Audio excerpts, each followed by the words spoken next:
Okay, so while it is preparing, merci encore, merci beaucoup, Enrique. Thank you so much, and we are ready to follow the next exciting second session of your lectures. So it's up to you.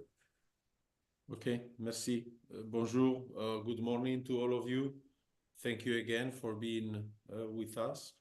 So yesterday we made a general kind of dissemination or historical, philosophical presentation of the history of control, machine learning, optimization techniques that, as I said, calculus of variation, optimal design. This is a broad field with diffusive interfaces. Actually, all of them aim to solve the same problems. As Norbert Wiener said, the main goal is communication and control in animals and machines. Then it depends very much on the modeling paradigms you adopt and the kind of mathematics and computational mathematics you develop to tackle this problem, that you distinguish between different subfields like control, optimization, calculus of variation, or machine learning. But the topic, the goal is the same, and it's actually the one that Aristotle already advertised very early in our civilization. We need to build machines to make humans free so that we can do what we like. Mathematics, bicycle, or piano, right? But free of the daily duties of keeping all, say, the surrounding under control, like the temperature in the room, the lights, the internet connection, the washing machine, or the car, right? So yesterday we have also introduced a little bit of the theory of controllability for finite dimensional systems. Of course, controlling the system to a given target is just a prototypical example. There are many other questions that arise in the context of control. Very often we need somehow to, as I explained, in the context of reinforcement learning, to on the fly, in real time, learn from data, try to figure out what the model is and control simultaneously. Things get very, very complex. And we humans are quite good at doing this. Of course, we have to train to learn. We have to train a lot. We have to exercise a lot. This is why even if you are a very talented runner or soccer player, you will need to train a lot to be fit and to be performing at the highest standards. The same for a mathematician. You can be very talented when you are a kid for mathematics. You can do, mentally, you can do computations, very complex computations, or imagine, combinatorial configurations or geometric constellations much better than others. But if you don't train, well, you will not perform at the highest level, right? The same for a piano player. I think a professional piano player spends, I don't know how many hours per day playing piano, probably half of the day, all your life, half of the day, playing piano is what you need to do to be, one of the better performing piano players.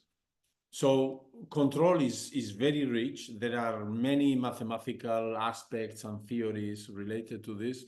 Controllability is just one aspect, but it already brings the flavor of the kind of things you need to understand, right? So, and Kalman rank condition is a very, very nice paradigm. So you see how very often the control behavior of a system is quite hidden. It's not something you see just by observing the system, the two matrices A and B. It's quite hidden in this rank condition, in these brackets, in these iterations that in the nonlinear context become Lie brackets and so on, right? So there is plenty to be discovered.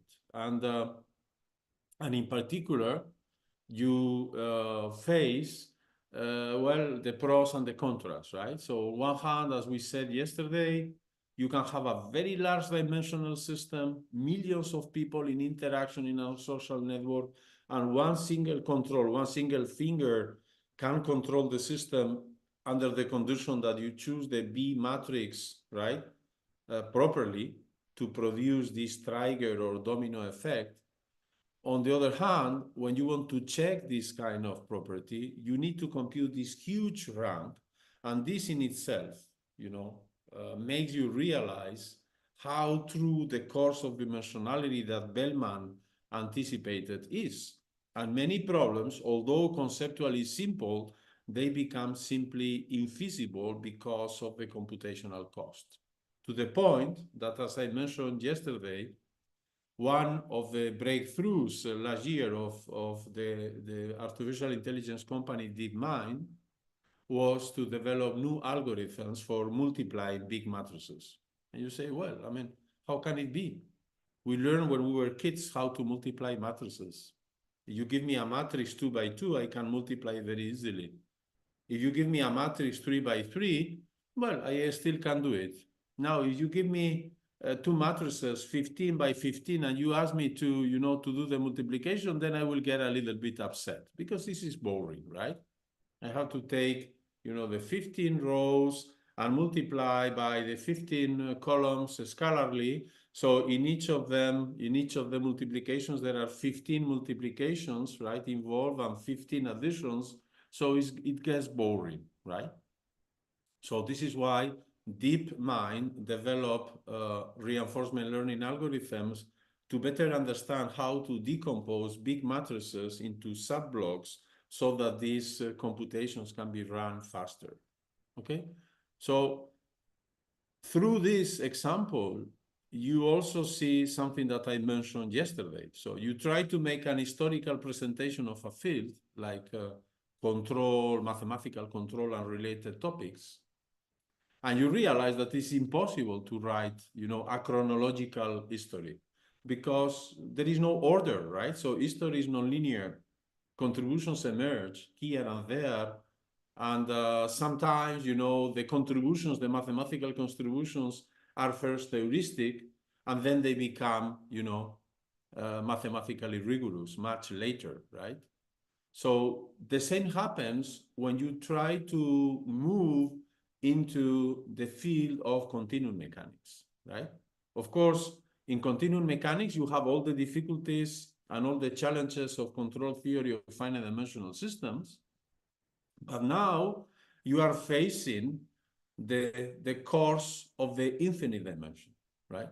So if Bellman already anticipated that you will encounter the course of dimensionality in finite dimensional systems, and this is what you see already simply in the Kalman rank condition. You have to compute these huge matrices, and this is already very convoluted.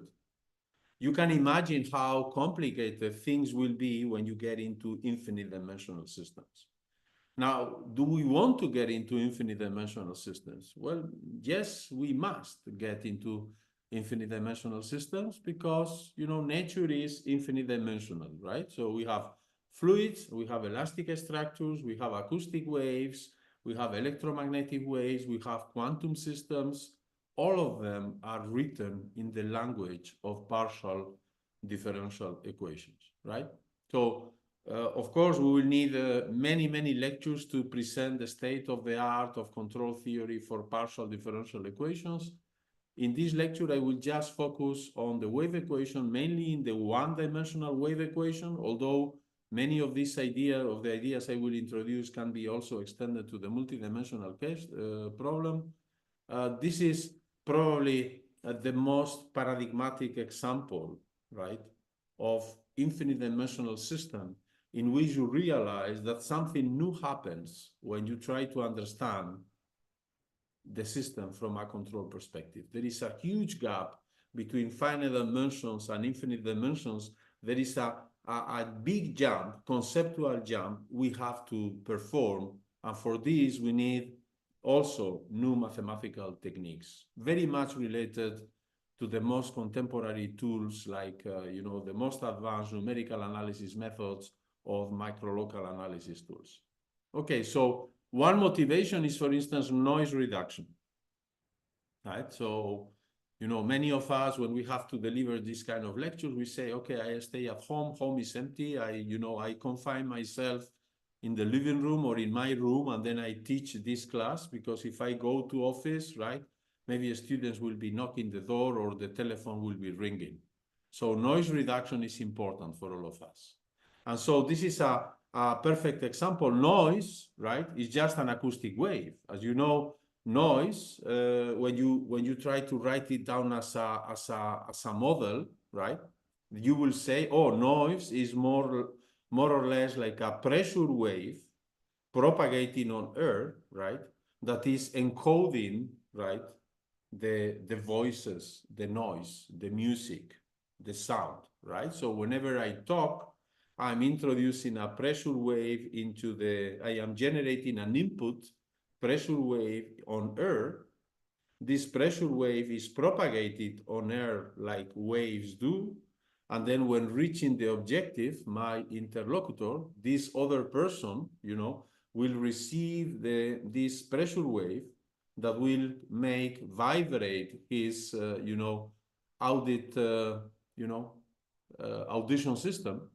And the brain of this interlocutor will, again, transform this pressure wave into sound. This is magic, right? So, but this is, how smart biology has been.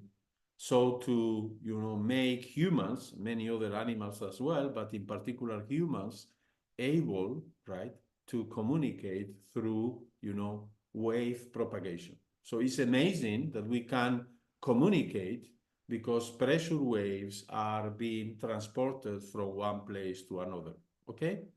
So noise reduction is to guarantee that when this pressure wave propagates, all the surrounding noisy perturbations that are making difficult for us to really identify the proper signal, right? How to eliminate all the surrounding noise, undecided perturbations, so that we can focus on the core of the signal, right? Okay.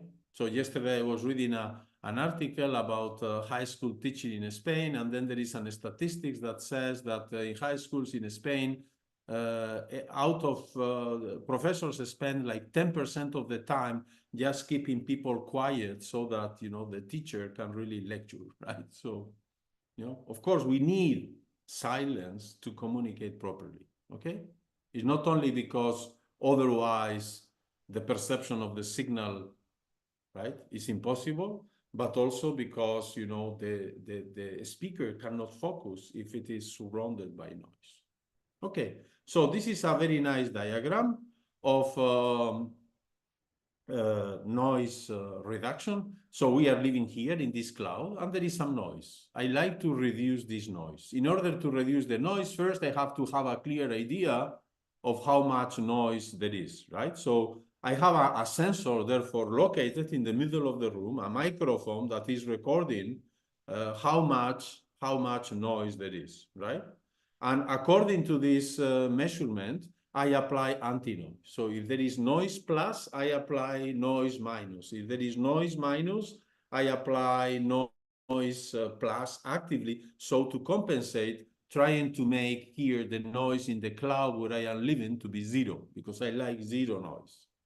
But now the problem is that I am not completely isolated, and there are also external sources of noise.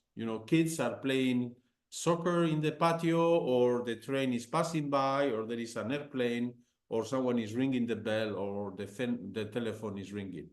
So I have to keep doing this again and again, right? Because even if I succeed now having zero noise, maybe in a second from now, there will be an extra unexpected perturbation and noise will come again. So I have to do that in a feedback manner, and this is what control theory does. So basically you need two sensors, one recording the noise inside, the other one recording the incoming noise, right? And then you need an actuator, right, that is acting continuously or time discrete, but evolving in time, so to reduce whatever noise is left or is coming into the system. Okay?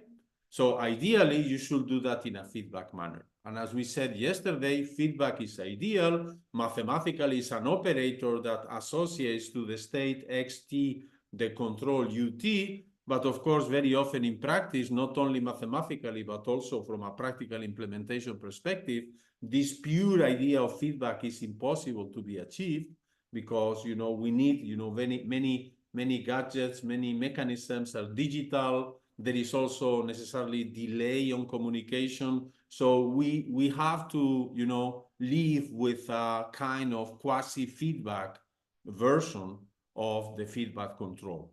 But certainly a bit better than, the open loop, very lazy strategy in which, by the time that you compute the anti-noise you have to apply to the system, the configuration of the system has changed completely, and then the anti-noise you apply is not interesting anymore, right?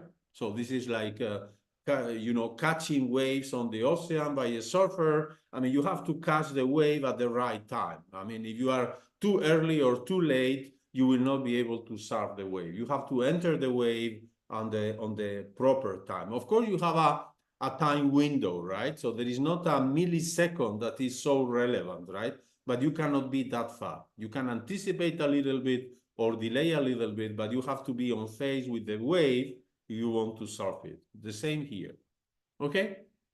Then ideally, we should have active, intelligent feedback mechanisms or quasi-feedback mechanisms allowing us to control properly a wave or, say, acoustic wave system. Oftentimes, this is too expensive. This technology is not available. And then we do it by passive control. Passive control is more related to optimal design. This will be more a static perspective. Then we look for a problem of in the calculus of variation, right? Like the isoperimetric inequality, what is the optimal shape, or what is the optimal material I have to use in order to cover the boundary of the domain. And this is what you can achieve, for instance, through a very thick carpet, right? So this is why very often in hotels, the carpets are always very thick. You say, oh my goodness, what a thick carpet. Why do they like in hotels thick carpets? Well, the main reason is that they are good for acoustic isolation, right? So if you are in a room with a very thick carpet, you can play with your billiard ball, right? And the noise that the billiard ball generates by colliding the floor will be absorbed by the carpet. But if you do that in a room with wood-made or marble-made floor, then this noise will propagate to the neighbor downstairs, and then he will come complaining. There are many important applications for wave propagation. This is certainly one of the most fascinating engineering constructions, the Times barrier. You can see it in the London city. You take one of these surface metros near downtown. This barrier was built so to avoid the flooding of the London port area, right? So when masses of water are detected in the North Pole, right, that are likely to travel, towards Great Britain, then all the alarm system is installed, all the model and the computers start operating to anticipate whether the level of flooding that is, reaches the Times area is risky or not. In case it is risky, barriers are closed, and then the wave cannot pass, right? If the risk is not sufficiently high, barriers are kept open. And of course, the decision of closing the barrier is critical, because whenever you close, then it takes like 1 day to reestablish, the traffic, both, traffic, and this costs millions of pounds to the port.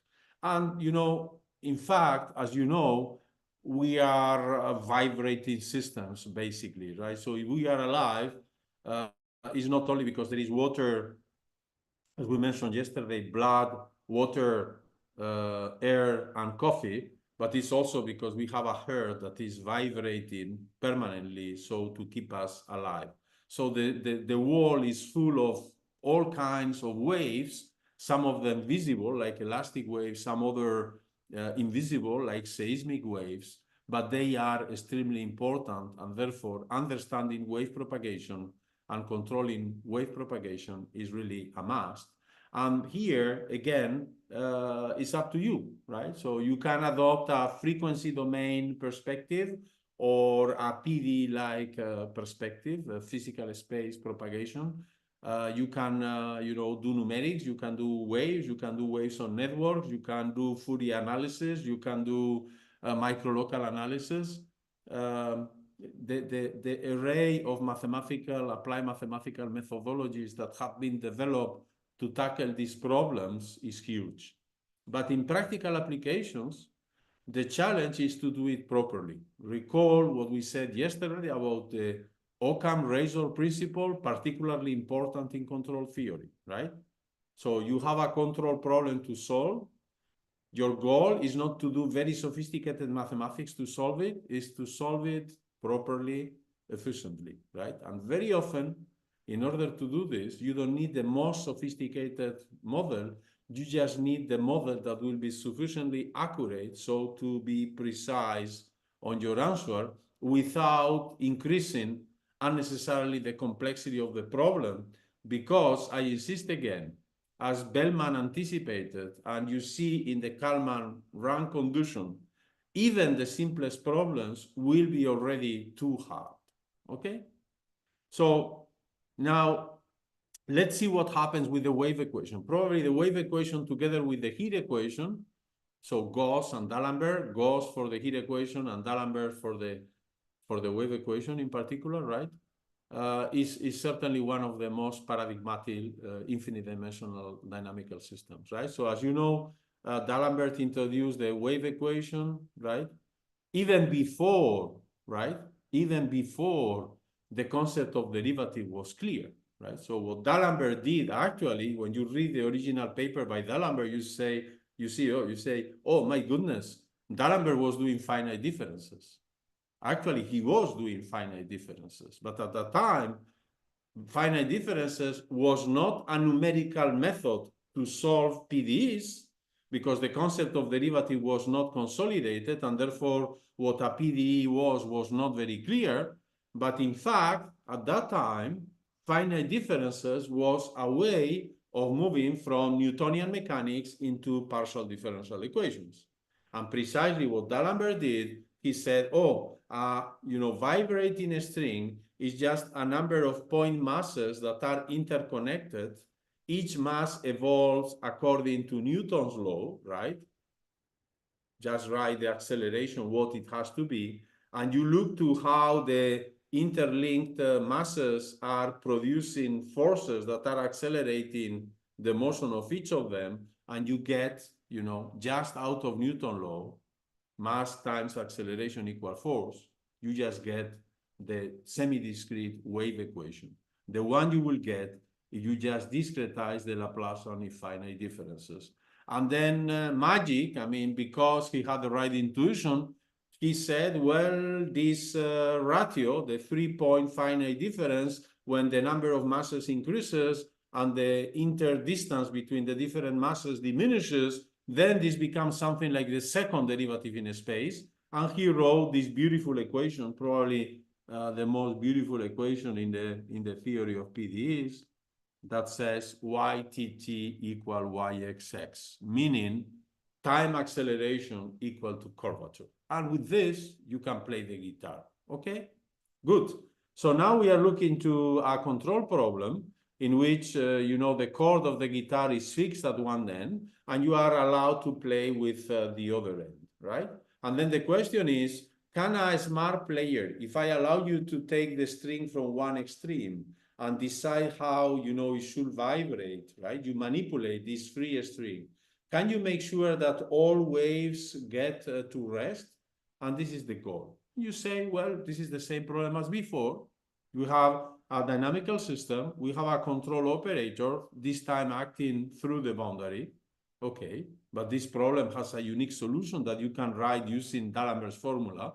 So here there is no need of doing sophisticated PDE methodologies or semigroup methodologies. This problem is well posed simply because you have an explicit formula that you can get by the D'Alembert formula, right? The initial data are given. There is a goal, is to bring solutions to rest. So let's do it, okay? So this is the kind of exercise. Typically, we play 2 players. In our exercise, there is no 1 player, right? So we are alone. So we have fixed, we have fixed the other extreme to the tree on the park because we are alone, and we try to play ourselves. So the game then is, I am being this red individual. Can I manipulate this extreme of the string in such a way that in case there is any perturbation incoming, I can guarantee that I will be able to annihilate this incoming wave to keep this, wave at rest. Exactly the same problem as acoustic wave propagation, this time in this typical game of kids of vibrating strings, okay? So we learned yesterday that even though in the finite dimensional context you can understand everything through the Kalman-Rank condition and so on, it is much better. You understand better if you just turn the problem around, you look to the adjoint system, and you reduce the question to the observability inequality. This observability inequality, of course, is equivalent to the controllability condition, but it has the great advantage, right, that also provides you not only whether the system is controllable or not, but it gives you a functional, coercive, quadratic, in a Hilbert space continuous that you can minimize using gradient descent algorithms that also allows you to build computational methods to actually compute efficiently numerical approximations of the control. So let's do that. I take the adjoint wave equation, no control now. This is the classical wave equation with 0 boundary condition. Again, you can solve it using D'Alembert's formula or Fourier series, right? The energy of the system is conserved. This is an infinite dimensional Hamiltonian system where the energy will be preserved forever. Of course, this is an idealization. In practice, there is damping and the energy should go down. But in a first approximation, we like to keep this system to be coercive, conservative. And then the question of observability, which is completely equivalent to that of controllability, is this one. Can I guarantee that out of the vibrations of this system, if you just give me the information you are able to record on the extreme x equal 1, where the control is located, now this time I have a sensor. And this sensor, you see, is capturing the tension of the string. So this string now is vibrating, is fixed on the boundary. But of course, we know that keeping these ends fixed, it means that we have to do a great effort to compensate, the tension on the string of vibration. So it is very natural that the tension of the string at one extreme will be sufficient to record the whole energy. And in fact, this is true. You just look to the D'Alembert formula, right? And then you see that waves, according to D'Alembert, the solutions of the wave equation, according to D'Alembert, are just the superposition of waves traveling to the left and traveling to the right with velocity 1, right? And therefore, right, so any solution of the wave equation is just the superposition of waves traveling to the left. When getting to the boundary, they bounce back like swimmers in a swimming pool. You have also waves traveling to the right that will bounce back. And then you check, how much time do I need to guarantee that the sensor that is located here, this is where the sensor is, has recorded all possible waves propagating in the medium? Well, I need a time which is 2. Why? Because there are waves that, of course, get to the sensor very rapidly. There are others departing from here that, bounce back rapidly and then get to the sensor in time 1 plus something. But, in the worst case scenario, there are waves that are departing very close to the sensor, but in the opposite direction. They have to cross all these domains 0, 1, and then bounce back. And then when you check, the time these waves need to get to the sensor is 2. So that's fantastic. The problem is solved. Theorem the wave equation is controllable in the energy space with L2 controls and so on, if and only if the time is greater than 2. And using Lyon's Hilbert uniqueness method, the duality principle I mentioned yesterday, you can even say how, the control is. The control of minimal L2 norm is just the normal derivative of a distinguished solution of the adjoint system. And this distinguished solution phi hot, right, is just the minimizer of this functional. And this functional, you see, is again, as yesterday, linear plus quadratic, so it's convex in a Hilbert space, the energy space H10 cross L2 for the wave equation, and it is coercive if and only if, right, the observability inequality is fulfilled. So if you ask me, can you minimize this functional? I tell you, yes, no problem, under the condition that t is greater than 2. And in that case, I can compute the control, and then I can make this to become a numerical algorithm because I can apply the gradient descent method to minimize this functional together with finite difference or finite element methods. And that's it. So now, what is the only novelty that we have discovered in this case with respect to the finite dimensional theory? Is that now I need time to be greater than 2. But yesterday, in the context of finite dimensional systems, I never mentioned the time. Because for finite dimensional systems, if the system is controllable, it's controllable in all time. The only thing that happens, of course, is that if you give me a very short time interval, I will need very strong controls. While if the time interval is longer, of course, I can take time and then control with, say, controls of lesser amplitude. But here, suddenly, you go to the infinite dimensional system and you realize that even though the methodology we employ is the same through duality, observability, and the minimization of the Lyon's functional here, we discover that there is a new phenomenon, and is that the system is controllable, yes, but only for time large. And this is due to the finite speed of propagation. Of course, if you never learn about finite dimensional control theory and you start learning about control for waves, you are not surprised, because we all understand this drawing and we all understand that there is nothing you can do if time is less than 2. So in the wave context, this is very natural.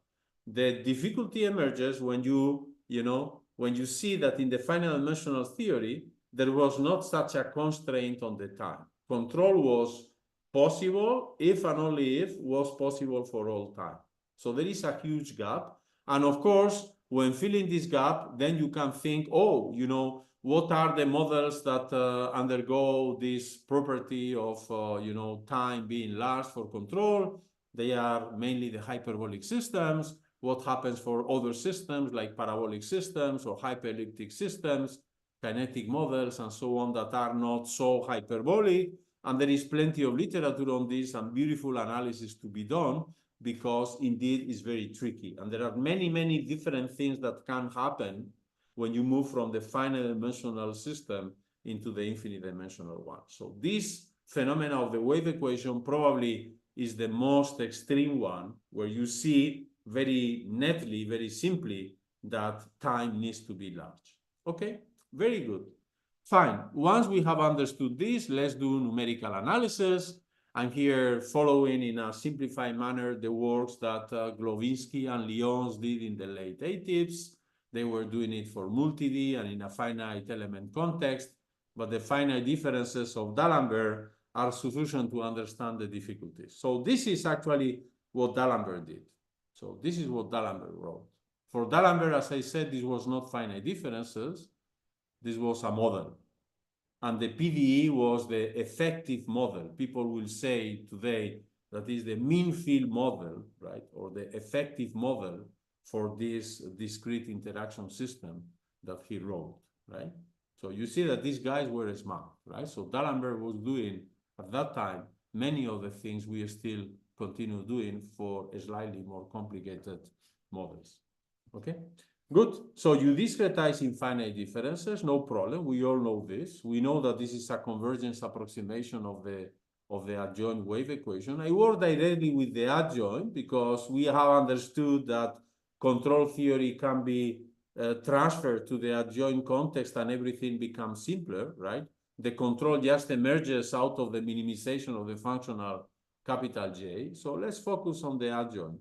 So this is a second order converging numerical scheme, is conservative, and therefore is stable. Is also consistent, of course, according to Taylor expansion. So it fulfills the condition of classical Lax theorem of convergence equal consistency plus stability. So it's a perfect model, right? And we are doing, as I said, what precisely D'Alembert anticipated. Just replace the continuous elastic vibrating string by a semi-rigid or semi-flexible interacting particle or mass system. Okay? Then, of course, I can, for that system, write the corresponding functional J, right? You see that here I'm writing something like phi n over h, but of course, phi n over h with a minus is an approximation of the normal derivative because the last node phi n plus 1 here is fixed due to the Dirichlet boundary condition. And then you can see that indeed, if you minimize this functional, then the control for the D'Alembert semi-discrete system is given by the corresponding minimizer. So everything is consistent. Now let's do a numerical experiment, right? Of course, when I designed this numerical experiment was because, you know, there already, in the words of Glowinski and Lyons, they anticipated difficulties related to the high frequencies. So let's see what happens. So I tell you, listen, this is the exercise we are going to do. I take time equal 4. 4 is greater than 2, so it's sufficient for the control of the wave equation. And then for the wave equation, I take this initial datum, which is the characteristic function of this symmetric interval in the inside. So this is, of course, a function that involves a lot of energy on high frequency. You know that the Fourier transform of the characteristic function is like the Shannon function, is sine x divided by x. So you have a slow decay of the Fourier coefficient, so plenty of energy in the high frequencies. But of course, it lies in L2. To simplify things, I take even the initial velocity of the wave equation to be 0. So all the complexity of the initial datum is encoded here. And then in this particular case, because time is equal to 4, and you have a perfect one velocity of propagation, the solutions of the wave equation, according to D'Alembert and also the Fourier expansion, are periodic of time period 2, and we have here twice the periodicity. You can actually compute exactly what the minimal norm control is, and this is what you see. The minimal norm control on the boundary x equal 1 is just this function. And you realize that actually this function is simply what?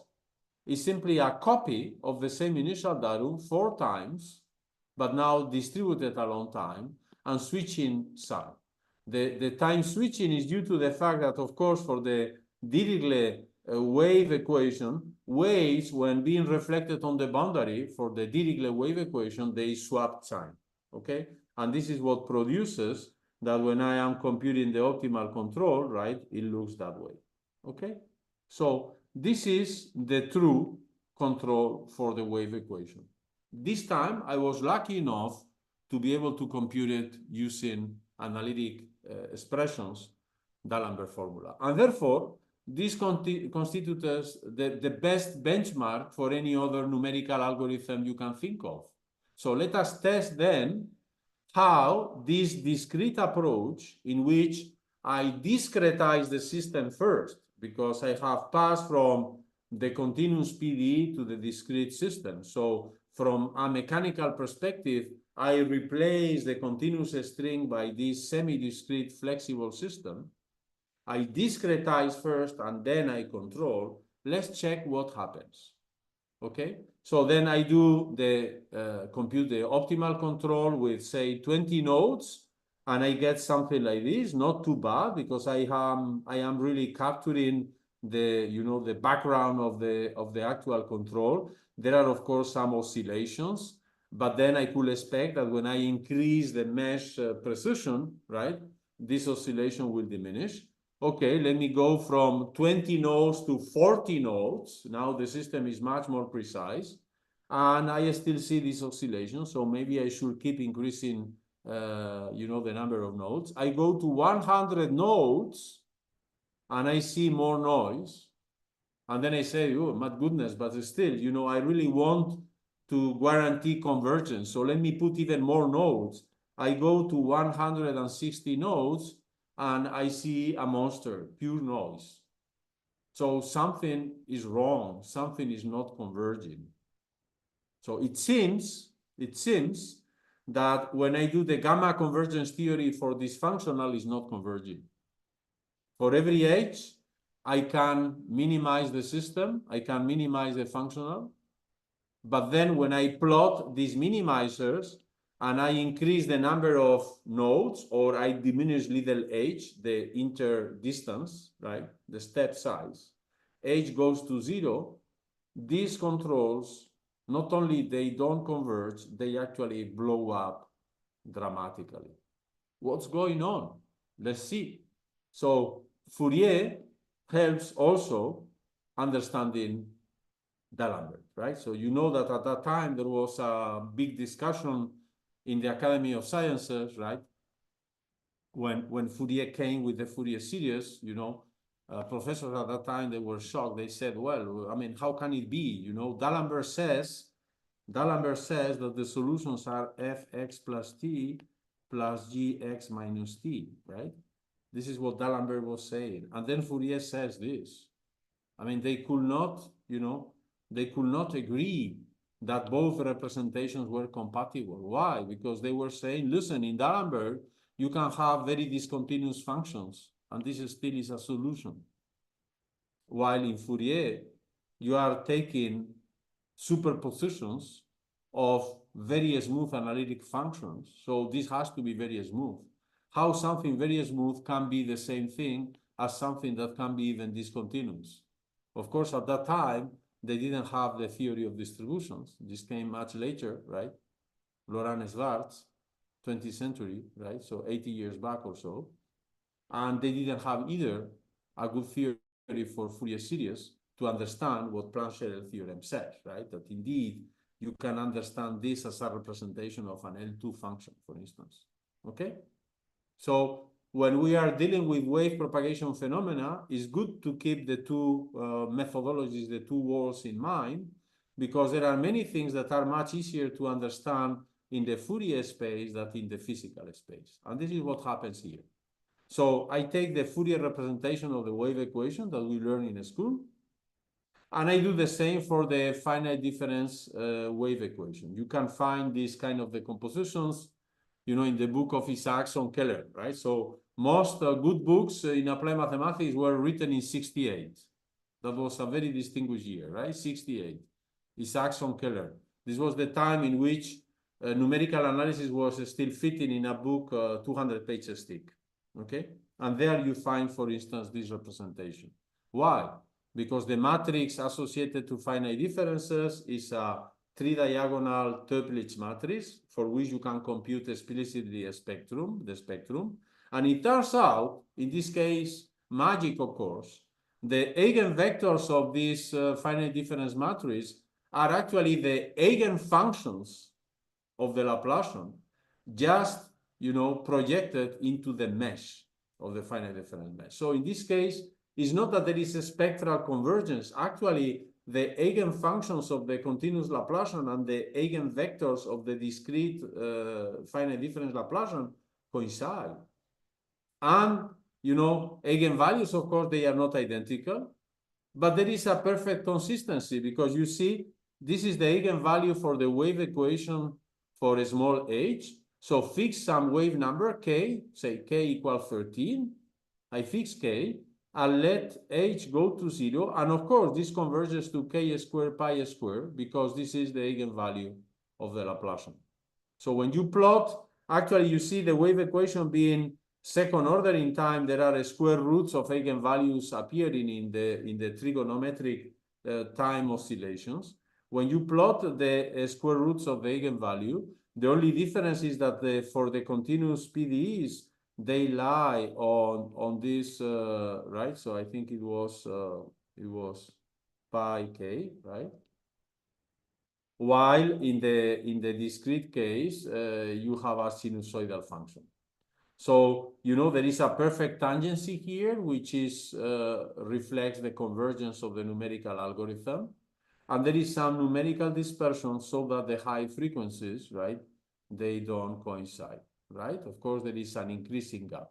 But of course, the fact that, you know, the theorem of Lax said stability plus consistency implies convergence.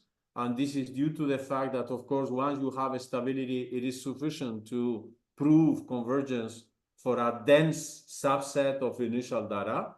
And of course, data which only involve a finite number of Fourier frequencies is dense. And of course, once you say that in my initial datum, there are only a finite number of Fourier frequencies, I don't mind whether they are 25 or 10 million, I know that when h goes to 0, all these finite frequencies will accumulate in this region where the tangency between the numerical dispersion curve and the continuous dispersion line are almost identical. So convergence is guaranteed. So now then, why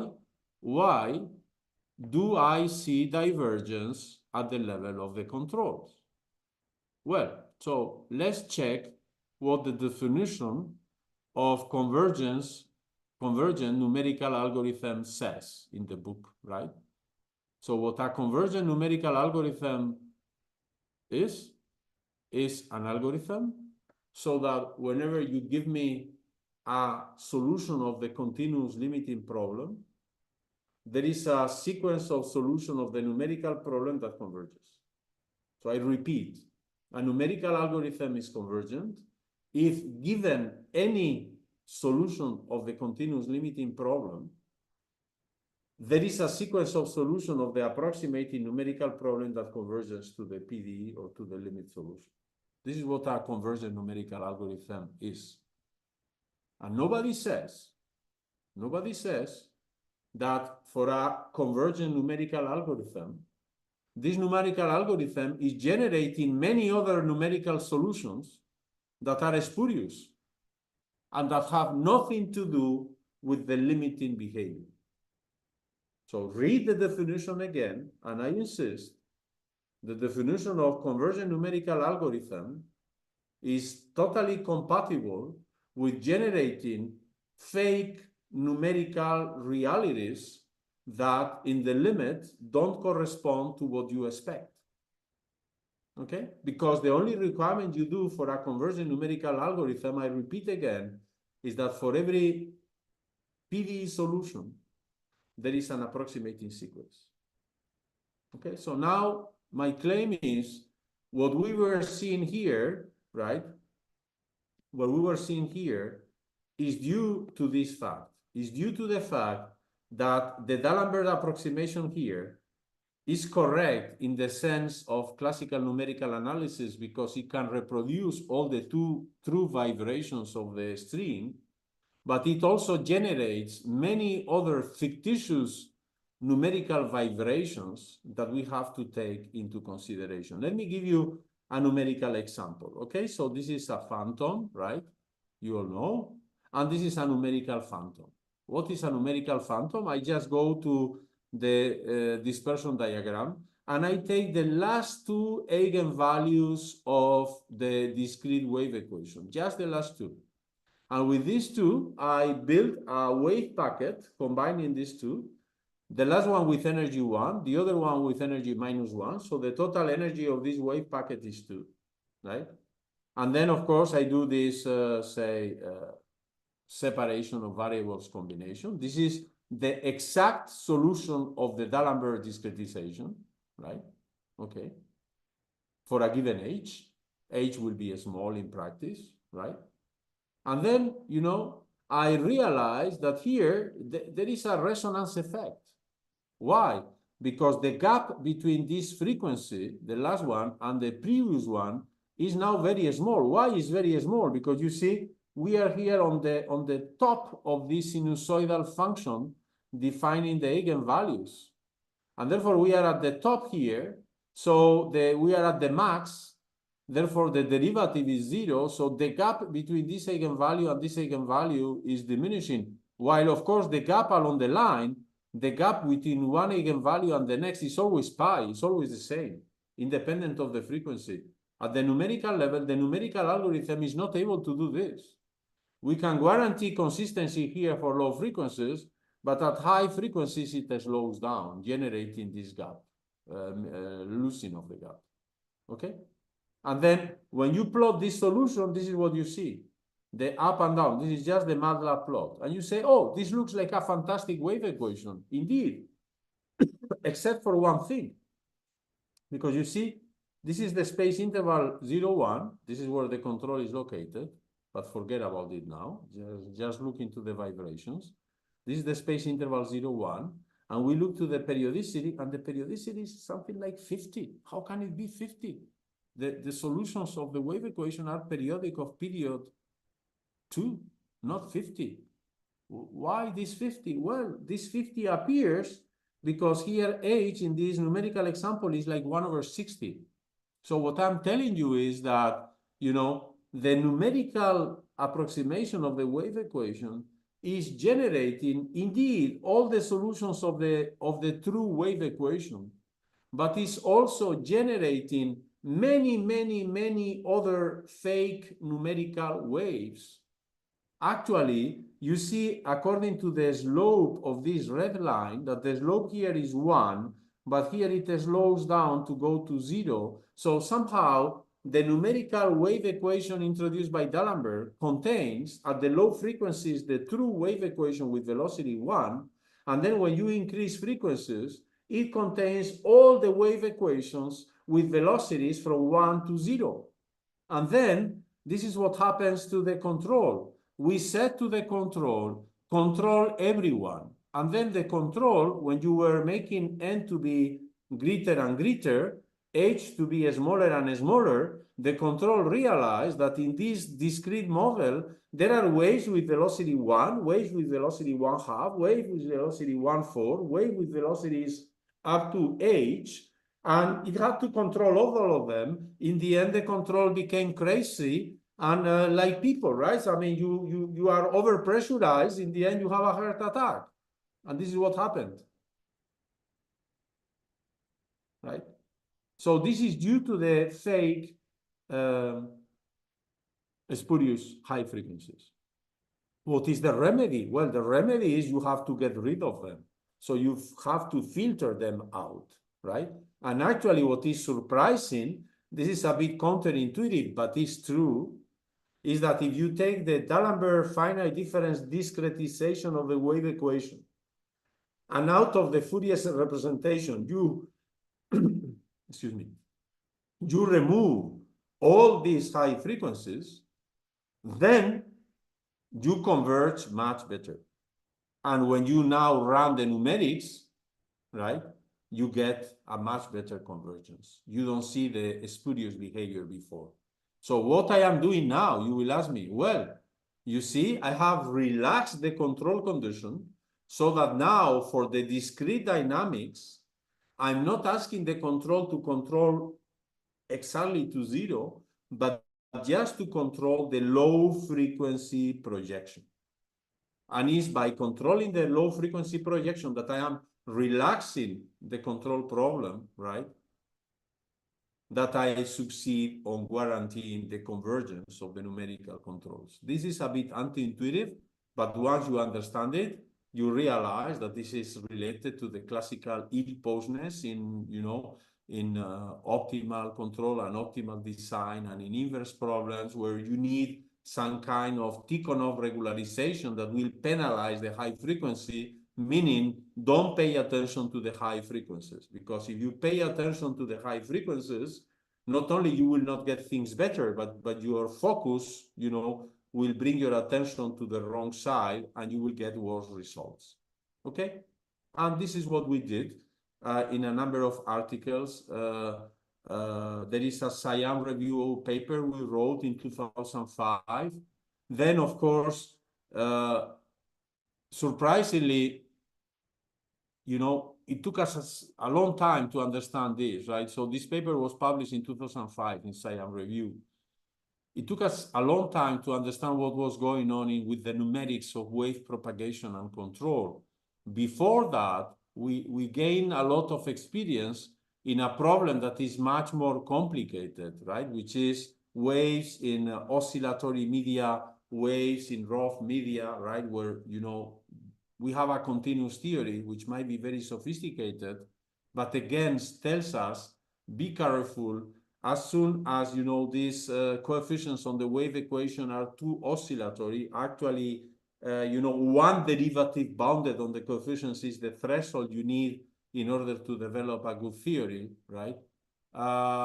We have to first understand what was going on at the PDE level to then realize that we were able also to solve the problem at the numerical level. So just to make it for experts more clear, we first solved the problem of homogenization when epsilon goes to 0, to then realize that the problem we were not understanding at the numerical level was the same, and that at the numerical level we could do the same by just replacing epsilon in homogenization theory by a small h, delta x, in the numerical approximation, okay? And this is also related to, very classical works of the Georgia school, like Colombini, Espagnolo, on wave propagation. There is a beautiful theory that still ongoes for wave equations with rough coefficients. You have also Nicolas Lerner in Sorbonne and many others working in these topics, which is fascinating, right? Okay, so there is a very, I have introduced to you Fourier series as a tool to deal with these control properties for wave equations. There are, when you move into the multidimensional context, of course, you cannot rely on using a Fourier representation, because given a domain omega, a patratoid in the Euclidean space, computing the eigenfunctions is something that is out of reach, right? So it's much more complicated getting the spectrum of the Laplacian than just computing a numerical approximation of the wave equation. So you have to proceed otherwise. And this is why the most efficient methodology for wave propagation is the one, and control is the one that was developed by Gilles Lebeau and co-workers using microlocal analysis, that tells, listen, what microlocal analysis is quite sophisticated, right? As you know, this was the reason for Mander's Fields medal. But what microlocal analysis says, well, if you keep the ideas of D'Alembert in 1D in mind, you can do the same in multi-D, except that in multi-D now waves propagate according to the Billiard dynamics, right? So then if you want to record all signals, you have to guarantee that the sensors and the actuators are located strategically, so that wherever the starting point of the billiard and the initial direction of propagation is, you will be able to record all these propagating waves, okay? So, and then of course, there is a lot about the dynamics of the billiard, the stability of the dynamics of the billiard, and then many subtleties related to how waves are reflected on the boundary, how regular the boundary has to be, and so on. But somehow, what the results by Gilles Lebeau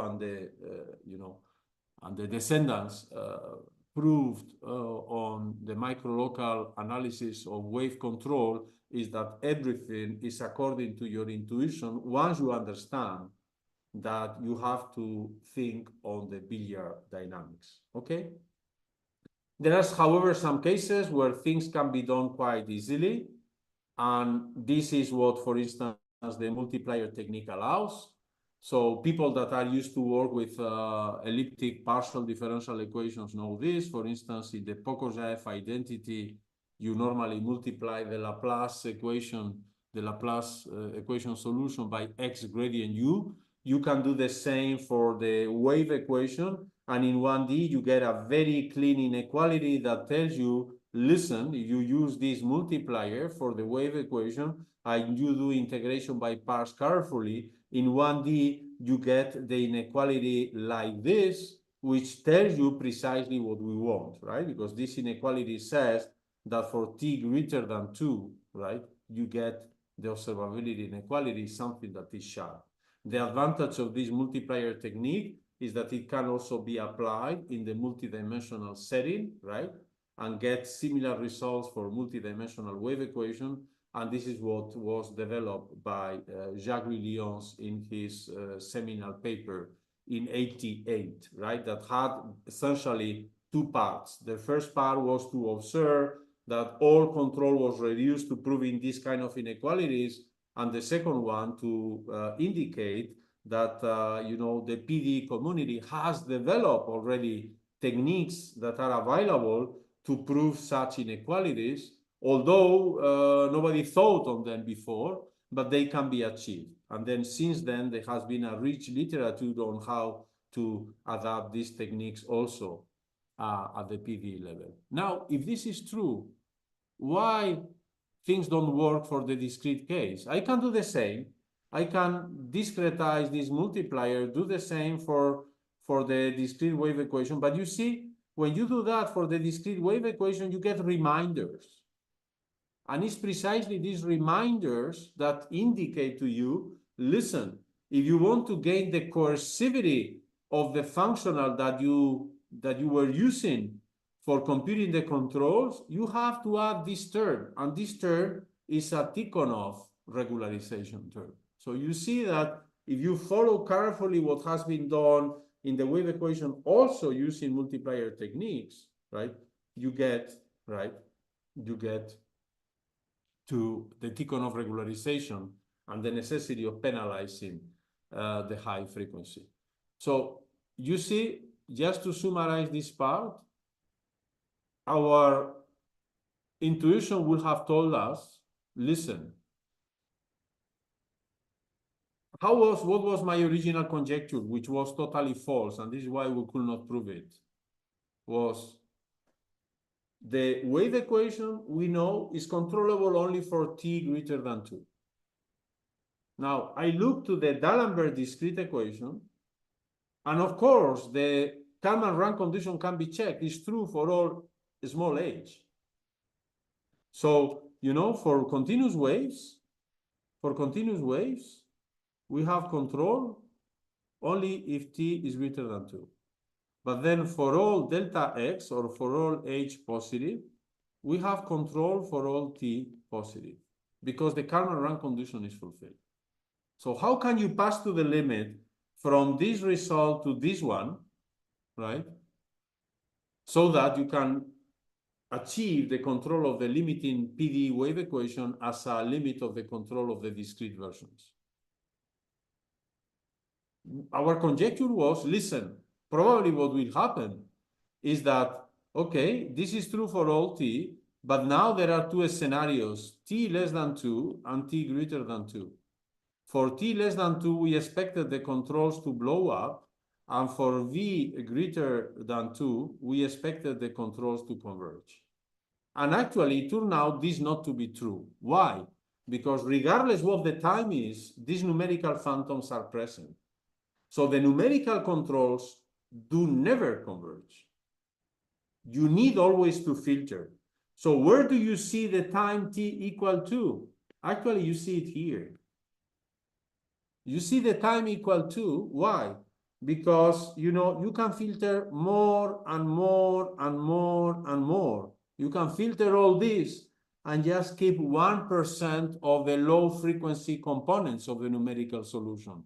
And it's only by filtering more and more and more that you guarantee that the velocity of propagation of the numerical waves under consideration is nearly 1. And this is why I can guarantee, that in the end, I am able to recover the convergence of numerical waves in control towards the limit if and only if t is greater than 2. Okay. So there is a very interesting topic that was, I will not enter into this in detail, This was already suggested by Roland Glovansky. It can then be proved rigorously. Glovansky said, listen, filtering through Fourier is painful because you have to compute the numerical solution, then do the Fourier transform, then remove the high frequencies, and then go back to the physical space. Is there a way of doing that, right, without going through, you know, this Fourier window, just working in the physical space?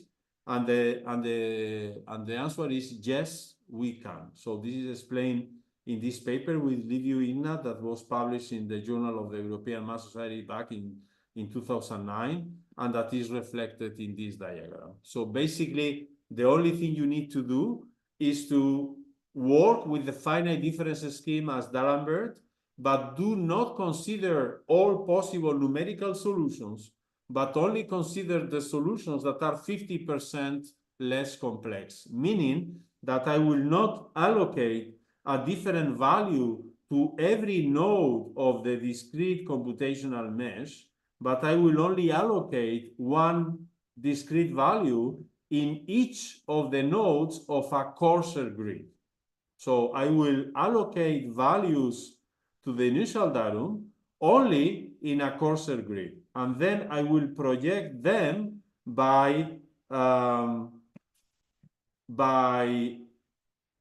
interpolating so that the values in the actual nodes of the coarse grid are the same, and those in the middle are interpolated. Things can get, of course, much more complex when you are dealing with variable coefficients wave equations and also with non-uniform measures. We have a microlocal version of numerical analysis to explain this. I will not enter into the details, but you see, you can see all kind of numerical phantoms, right? That this kind of microlocal numerical analysis can allow you to explain, right? Through the behavior of the Hamiltonian system of the corresponding billiards. I like very much, for instance, this the behavior of this one that I don't know how to stop over there, in which you see in this example here, right? In this example on the top right, you see what? You see a numerical wave that actually is reflected before it gets to the real boundary, right? So it's like a phantom that is frightened, right? And goes back, bounces back before getting to the true, you know, physical boundary. This is a purely spurious effect. It's like the numerical algorithm is introducing an spurious artificial numerical boundary here due to the fact that the boundary is, the numerical mesh is heterogeneous. Basically, in this, to fabric this example, what I did was to consider a numerical mesh that was much finer in the middle than here when getting to the boundary. I have taken a high frequency Gaussian wave packet, and then this wave packet was able to propagate and live happily while the numerical mesh was fine. But as soon as the numerical mesh got too coarse, it could not survive over there, so it came back, right? So it's like, you know, it's like a jogger that is jogging, but at a given time you get to the river. I mean, well, then you either swim or you come back. But because you don't want to swim, you go back, right? So this is the product of this kind of artificial numerical waves. And you see, this was described in a paper by Umberto Vicari and Aurora Marica in Foundations of Computational Mathematics, right? Both in 2020 and 2023, where we build, for instance, in multi-D, you can have more sophisticated numerical phantoms, like, for instance, these rodeo waves, right? So these are waves, again, that are purely spurious. They are numeric, because, you know, all waves should propagate to get up to the boundary and then bounce back. And these ones, you know, decide to get trapped. And this is due to the heterogeneity of the mesh. Okay? Very good. Now, maybe I know there is some people that are interested also on topics related to optimal shape design and the calculus of variation. there is a very interesting phenomena, very much related to all I have discussed so far, that you find even when you are thinking on apparently simpler problems. And this is something that we develop in a series of papers in collaboration with Yannick Privat and Emmanuel Trella, right, for a number of years. So you see this kind of fractal emerging, you what the problem was. So now, okay, we know all this for the wave equation and its discrete counterpart. And now I tell you, listen, this is like, you are installing wireless in, in your university, and then, there are routers that have to be placed in a strategic location so that the signal coverage is good enough. Or the same as, when you are making a heating installation at home, you have to decide in which locations you have to install the radiator, so to guarantee that you get a more or less homogeneous temperature in all rooms. So it's sensor or actuator location, right? So then here I give you a very simple problem, the simplest problem you could think of. I tell you, listen, I'm dealing with the string equation again, the D'Alembert equation again, in the interval 0, 1, either because I'm thinking on elastic strings or I am thinking on acoustic wave propagation here in this one-dimensional chamber, right? And I have to place a sensor, the sensor in blue here, light blue. The sensor is actually thick, right? The sensor can occupy 1/3 of the room, right? So it's, 33% of the room. And my question is, where should I place it? Okay? Then you can think, well, you could think according to D'Alembert that waves are, traveling left and right. If you think that way, you can say, well, maybe it's irrelevant where I place the sensor, right? Because all waves are passing by everywhere. So probably it's irrelevant whether the sensor is to the left, to the right, or even it is, cut in pieces and placed randomly. I don't see any reason why I should privilege some location for the sensor instead of the others, right? Okay, good. So D'Alembert doesn't help. Let's think on Fourier then, okay? We know always we have the two allies, either D'Alembert or Fourier, to solve this problem. So let's ask Fourier. And then Fourier will tell us the following. Fourier will tell us, listen, you have to think on the Fourier decomposition. I'm very proud of, right? Joseph Fourier. And then you see, if you look to the first mode on the wave equation, you just take a square because you are observing energy. This is the square of the first eigenfunction of the Laplacian. If you are mainly interested on the first eigenfunction of the Laplacian, you should place the sensor in the middle, because then you are recording, right, the maximum of the energy of this eigenfunction. Okay, good.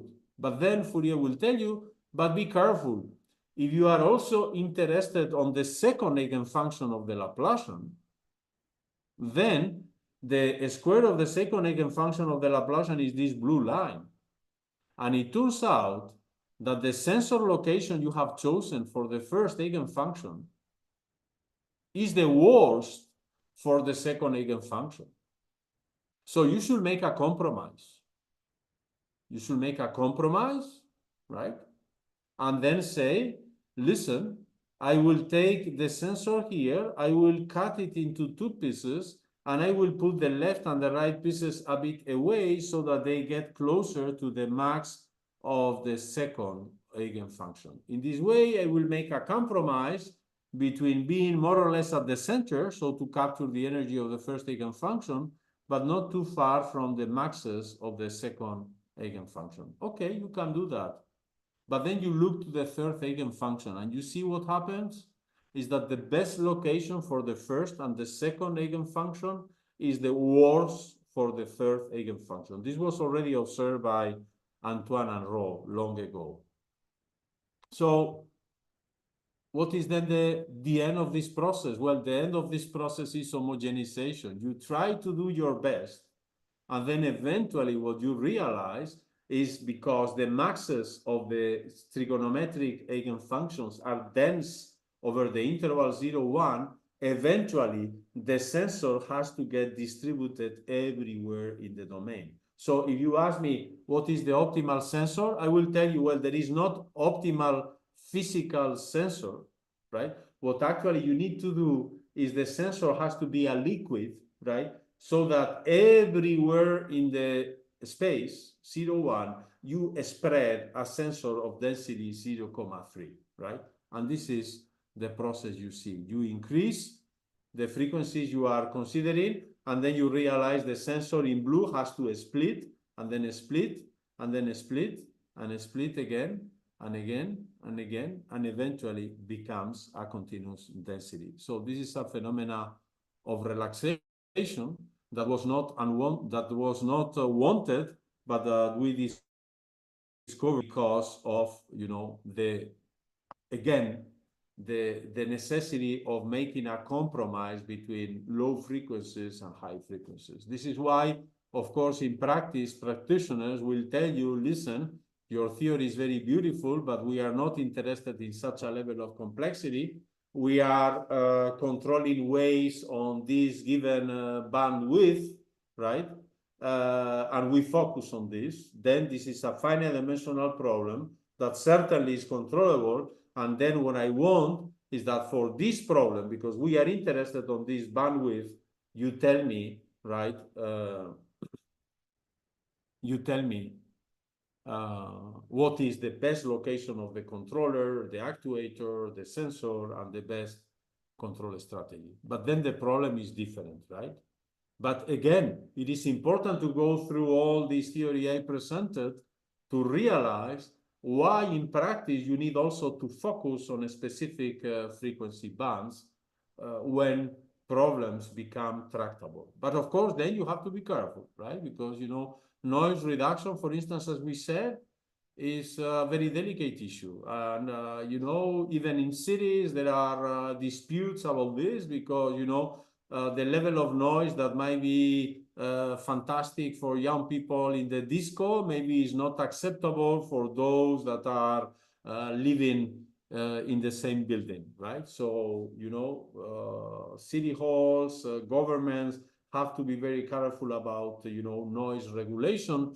And this, for instance, these noise regulations are relevant because, for instance, is conditioning the launching of the new generation of supersonic aircrafts, right? After Concorde, you know, the new generation of supersonic aircrafts is now available, but they are not yet allowed to fly because it's very noisy due to the sonic boom. Okay? Thank you for your attention. So maybe we can stop here and then start what at 11:35 again. And so we have 19 minutes of break. In this break, you can think on your questions, and then we can start at 11:35 slowly with some questions. That's perfect. Thank you very much, Enrique. Merci.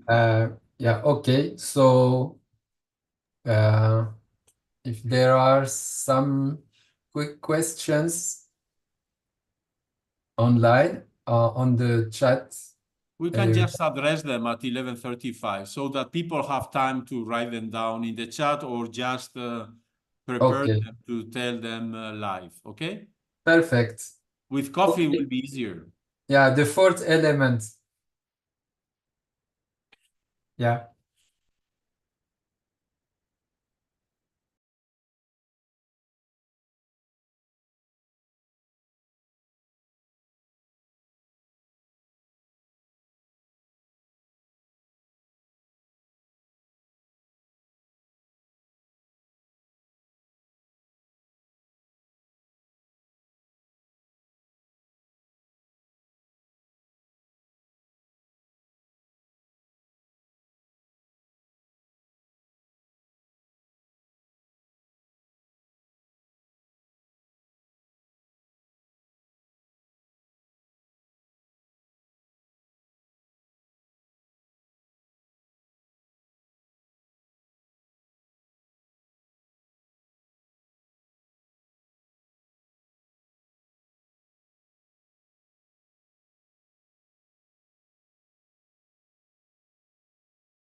Hello again. Hello, Enrique. Hello. So reading the questions, there is one that is indeed very, the question by Alayan. Salut, Alayan, hello. So Alayan is asking why in the minimization problem we see the adjoint solution instead of the direct solution. This is a very good question, actually, right? So there are several possible answers or elements of answer. One of them is that Fenchel-Rockefeller duality theory allows you to link the minimization of a function with the minimization of the convex conjugate, right? So you wonder why we do this, right? So you say, well, I wanted to minimize a functional. Yes, you can do it using Fenchel-Rockefeller, minimizing the dual, but why are you doing it in the dual and not in the original variables? That's a very good question. I will come back to this. But before we get into this, I wanted to re-emphasize what we have said about D'Alembert versus Fourier. That's also a very interesting aspect of mathematics, right? In particular, in the theory of partial differential equations. You have two perfect theories to represent solutions. It's not only in this case of the D'Alembert equation. This is why I have chosen the D'Alembert equation.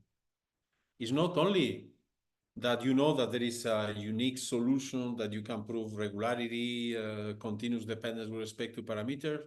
No. You even have the explicit representation, the one given by D'Alembert and the one given by Fourier. But then it turns out that some problems that are easy to handle in one context are much harder in the other one.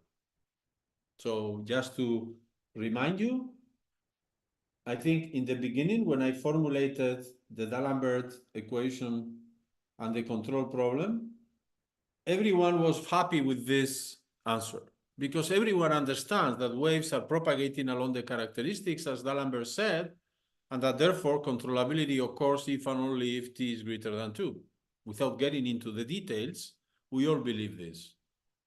Now, if I ask you, can you explain this through Fourier?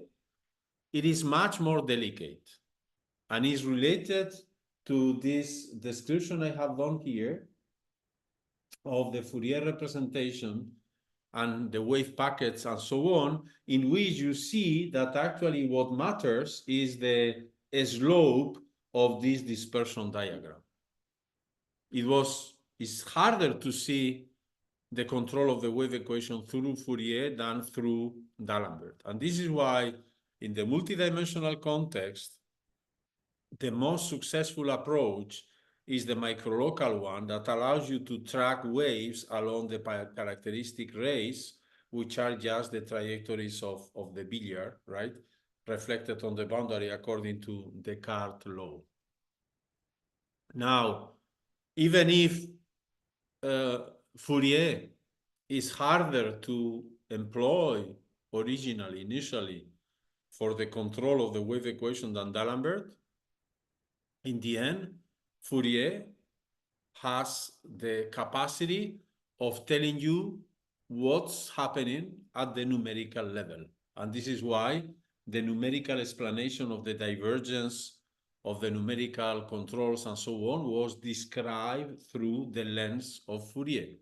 If you will try to do that at the purely physical level, then it's tricky, okay? So you see already that in this duality in between Fourier and D'Alembert, even though they are completely equivalent because they are two exact formulas for representing the same objects, either at the PDE level or at the numerical level, depending on which one you choose, things can be easier or harder. Okay, good. Now, going back to your question of why did I do everything from the very beginning on the dual setting? Well, because you see, if the goal here is to, right? as it is. If the goal here is to control waves to zero, right? The first question you encounter is there such a control? Right? So it's not even easy whether there is such a control, right? Of course, it will be easy to formulate, and this is, the theory of optimal control for PD-like problems is full of papers like this. It will be easy for me to do something like this. Let me just minimize. I lost the page, so here it is. Let me just minimize. Let me just minimize the functional for V in L2 of 0t. I minimize the functional 1 over t, the norm of yt in L2 of 0, 1 square, plus 1 over 2, the norm of ytt in h minus 1, 0, 1 square, plus 1 over 2, the integral from 0 to t of v squared dt. I can always minimize this function. I can just say, well, listen, this PDE is well posed. Given V in L2, there is a unique solution living in a space L2 with time derivative in h minus 1.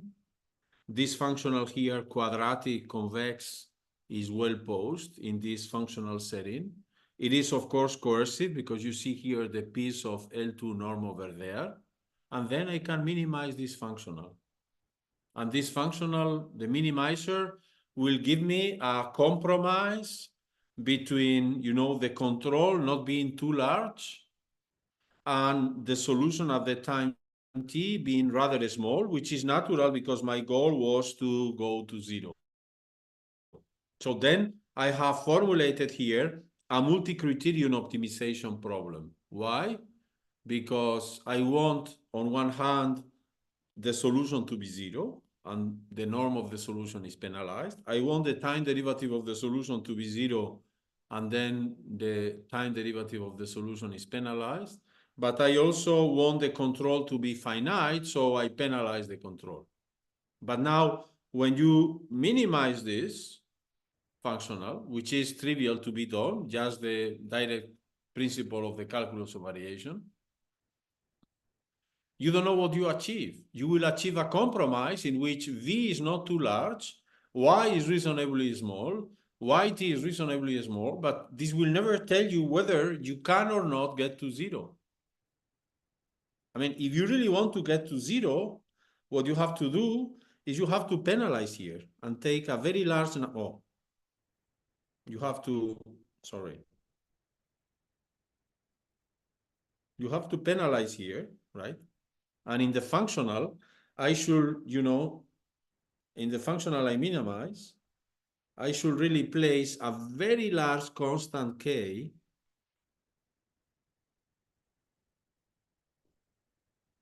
penalizing both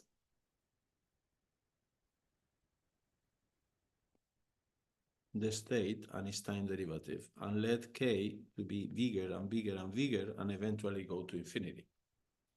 And then if I will do that, right, I will see what? Whenever I minimize this functional jk of v, I will see that in this multi-criteria optimization game, I am paying more attention, to y and yt to be small because, if I have to minimize this and k is very large, of course, I will prioritize making y and yt small instead of v being small. Right? This is the typical penalization process in an optimization problem. And then, in principle, I will aim that y and yt get closer and closer to zero as k goes to infinity, but I don't know what's going to happen. I really don't know whether eventually, as k goes to infinity, right, the solution really gets to zero or not. You see, I could do the same for a finite dimensional control problem that is not controllable, right? So take just x prime plus ax equal bu as yesterday in the context of Kalman, and then assume that ab does not fulfill no Kalman. Then the system is not controllable, but still you could just minimize something like this.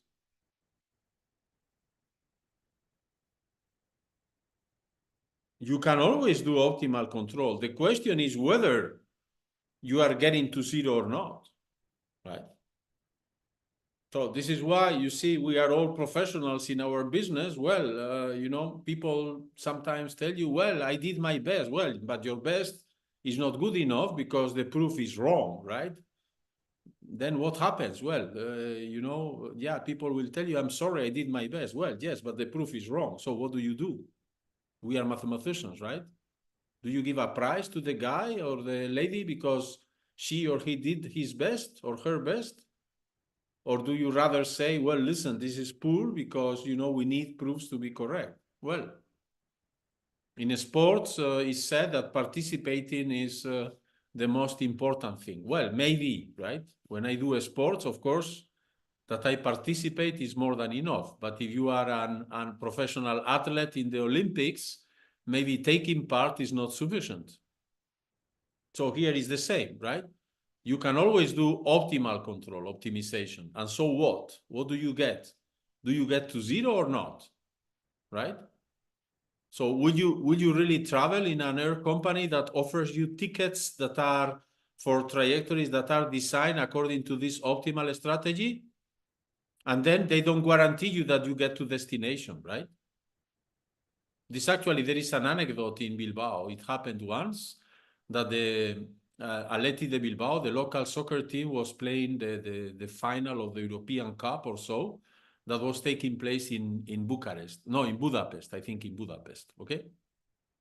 So then, of course, there were many, you know, athletic followers from Bilbao that were buying tickets to go to Budapest, booking hotels, buying the tickets for airplanes and so on.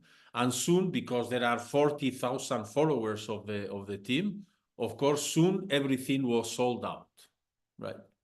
Okay, so then catastrophe, many people that wanted to really go to see the Athletic in this final, you know, match could not do it. Well, some of them were brave enough and they say, okay, we drive. Okay, you drive. It's like 2,000 kilometers. Okay, you just do it in a couple of days with your friends. Some people did it by driving or taking board.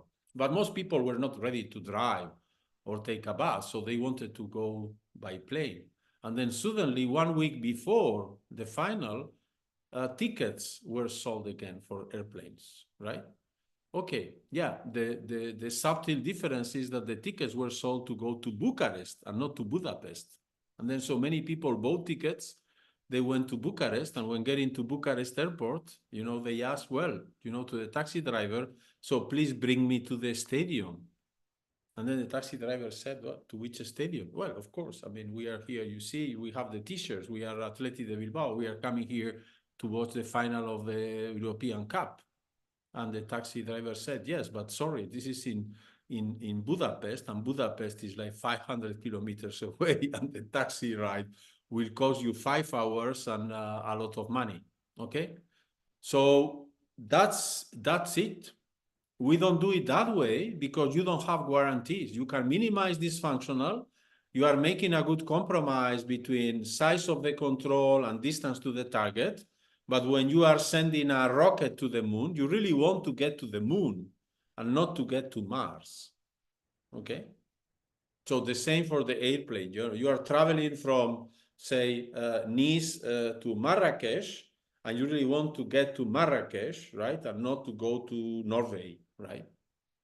So if you really need to be precise, it is much better to go through the dual problem, which is equivalent, but is much more transparent and you see better. Okay, this is the magic of mathematics. Equivalent formulations of the same problem can be much more transparent. And actually, Lagrange multipliers is the first example. And you could say, well, I wanted to minimize, right? So the goal was to minimize. The goal was to minimize a function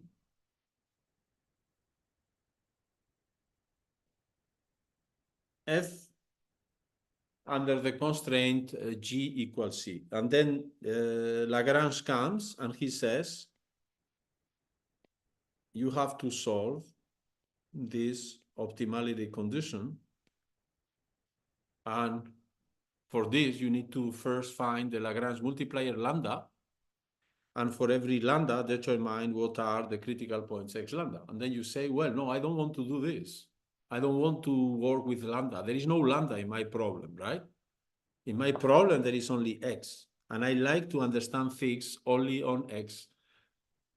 Well, yes, but unfortunately, if you want to really work here, even if you are willing to get confined on the space of x's, in a way or another, you will always travel through the space of lambdas, right?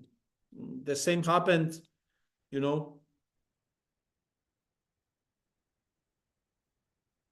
with irrational numbers, right?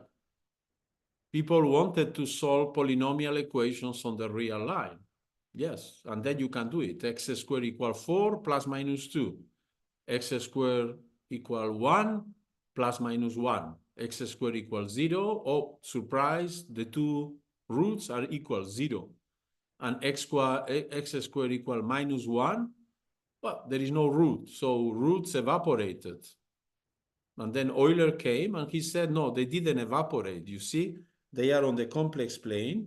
But of course, right, if you live in flat land, there is nothing you understand. In flat land, there are only real numbers, so you cannot understand this very simple algebraic equation. You have to move into the imaginary axis. The same happens here, right? So there are many things that are formulated in the physical space, but you understand much better through duality.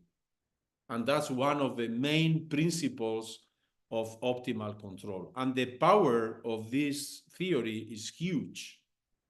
Actually, in practical applications, very often the main contribution that still nowadays control theory does in practical applications is to bring this know-how.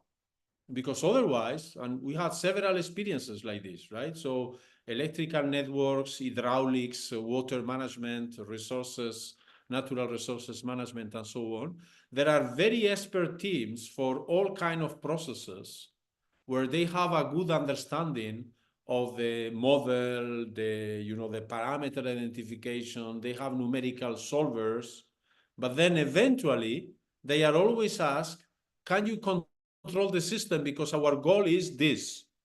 And then they don't know control theory. Basically, the only thing they can do is applying some kind of bisection methodology. You take one control, you check what the solution does, and you say, oh, this is too much. So let's divide the control by 2. And then you compute the solution again, and you say, oh, this is too little. So maybe 1 was too much, 1/2 is too little. Let's try 3/4, And this is how, most often people solve control problems. Once you realize that the truth is hidden of the adjoint system, and you formulate the adjoint system, you apply the gradient descent, then magic occurs. In a couple of iterations, people get fantastic results. This has been continuously occurring, and it still occurs nowadays, right? So there was the revolution of control theory applied to aeronautics, right? This was the 80s, people like Lovinsky and Lyons in Paris, in INRIA, Marcel Dassault Aviation, in the US, Jameson in Stanford, working with Boeing industry. Later came the implementation of these control methodologies for quantum system. This was also, Ravitch in Princeton, Lyons in Paris. Many people in Paris are still now doing related things like Pierre Rouchon and so on. And nowadays, the revolution is apply these ideas in machine learning. Because suddenly, when you do this, there are many magic things that occur in machine learning that people think that they are coming out of nowhere. And in fact, they are just due to these very elementary principles that already, Lagrange anticipated. And then people like Pontryagin and Bellman developed in the context of control in the 50s and in the 60s. So this is how things are. And this is why it's so interesting. Okay.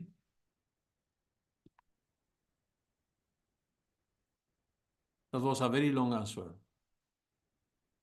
Yeah, is the numerical phantom an example of aliasing? Yes, in some sense, yes. So there are several names for this kind of high-frequency spurious phenomena in numerical analysis, and aliasing is just one of them, right? But I think from the perspective of wave propagation, right? I think is good to think in terms of wave packets, spectral gaps, and velocity of propagation of waves and direction of propagation of waves. Very good. So let's move to the fourth chapter, Tarpite. So precisely, this is a topic I was motivated to work when advising the PhD thesis of Francisco Palacios 15 years back or so in Madrid. Francisco is now working as one of the chief engineers in Boeing in the US. It's not in California, it's in the Washington state. I don't remember the name of the town now. The headquarters of Boeing there. And at that time, he was working in, optimal control methodologies for aeronautics. And to me, it was always surprising to see that aeronautics, right, fluid mechanics, again, the four fluids, right, blood, air, water, and coffee, in this case, air, for us is a prototypical dynamical system, is Navier-Stokes. Actually, Navier-Stokes in 3D is still the $1 million problem, right, of the Clay Foundation. To me, it was very surprising that a problem that was genuinely dynamical, in which you see, turbulence, nonlinear cascades, vortices, singularities possibly, and so on. How could it be that for doing optimal shape design, for instance, in aeronautics, they were often using static models? I said, well, my goodness, this looks like a contradiction. We are all the time working with wave equations and heat equations or finite dimensional dynamical systems where controls are quite complicated, dynamical, oscillatory, and so on, trying to adapt to the signals of the system, because the role of the control is to be anti-waves. If there are waves, there has to be anti-waves, and it doesn't matter whether these waves are propagating along rays or they are diffusing waves. The controls are always like anti-waves, killing the spontaneous perturbations of the system. How can it be that in aeronautics, when they come to design the optimal shape, right, they do it on the basis of a static model? Okay? So once you realize that, you think, well, there has to be something related to asymptotic simplification as t goes to infinity, right? And of course, there is plenty of literature on this, both in the finite dimensional setting and in the infinite dimensional setting, trying to explain, listen, if you take a wave equation with damping, then the energy goes to zero. It means that solutions slowly, lose their complexity, their energy, and go to zero. There are other results, like for the heat equation, where, you can prove that every solution of the heat equation in the free space behaves eventually as time goes to infinity as a Gaussian profile, again, an asymptotic simplification. There are, of course, results about, attractors or inertial manifolds that are, meant to deal with more complex nonlinear dynamical systems, and so on. So probably, I thought, if they remove the time dependency to go to a steady state, to do control, right?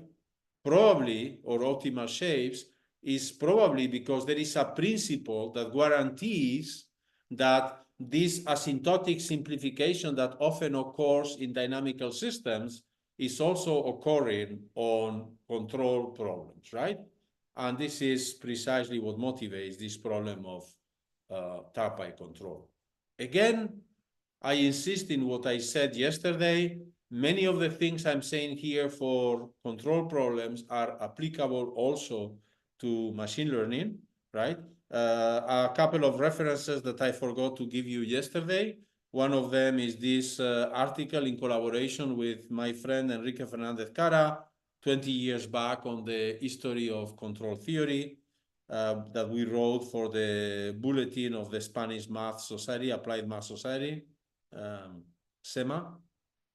And this more recent article, very beautiful article by Alexander Fradkov about the early history of machine learning, where basically what he's saying is that most of the mathematical developments for, that of what we call nowadays machine learning were developed very much like in the 40s and in the 50s, by the Russian school in particular, right? Related to, Kolmogorov, Kantorovich, and so on, right? Okay, very good. Both readings are recommended. This is something that we already have seen. But here I have put this slide to realize that so far, right, we were working in the time interval 0t, right? And nobody said anything about the role of capital T of the time horizon. Well, I said in the final dimensional control problems, the time interval can be arbitrary. Of course, you know that if you have very little time, you have to work a lot, and you have a long time, then you can distribute the size of the control will be smaller. So, but this only size of the control that changes when capital T, gets squeezes or gets larger. Surprisingly, this problem was not something that had been analyzed before systematically in the PD control community, and even in the finite dimensional control community, this was really left aside.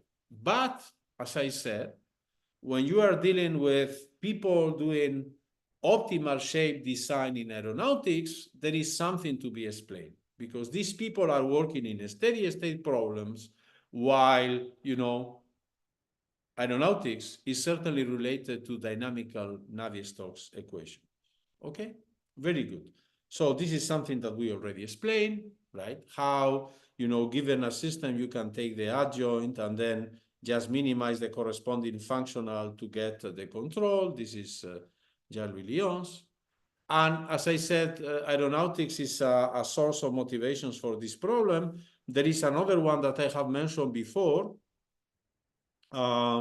is related to sonic boom minimization. As I said, the new generation of supersonic aircrafts is ready, but they don't yet have the permission to fly commercial, in particular because it has to be guaranteed that the signal that the sonic boom generates when getting to Earth is admissible with the, say, regulations for populated areas, right?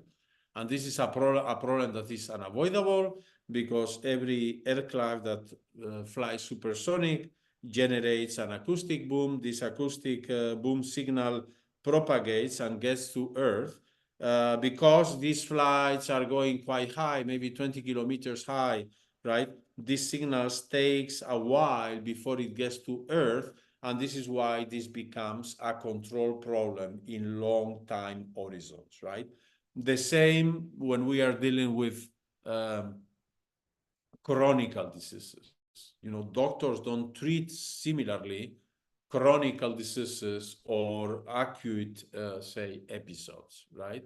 You have a flu, you go to the doctor, and the doctor will tell you, okay, stay 1 week in bed and this will go away. Just drink, chamomile with honey, and this will pass.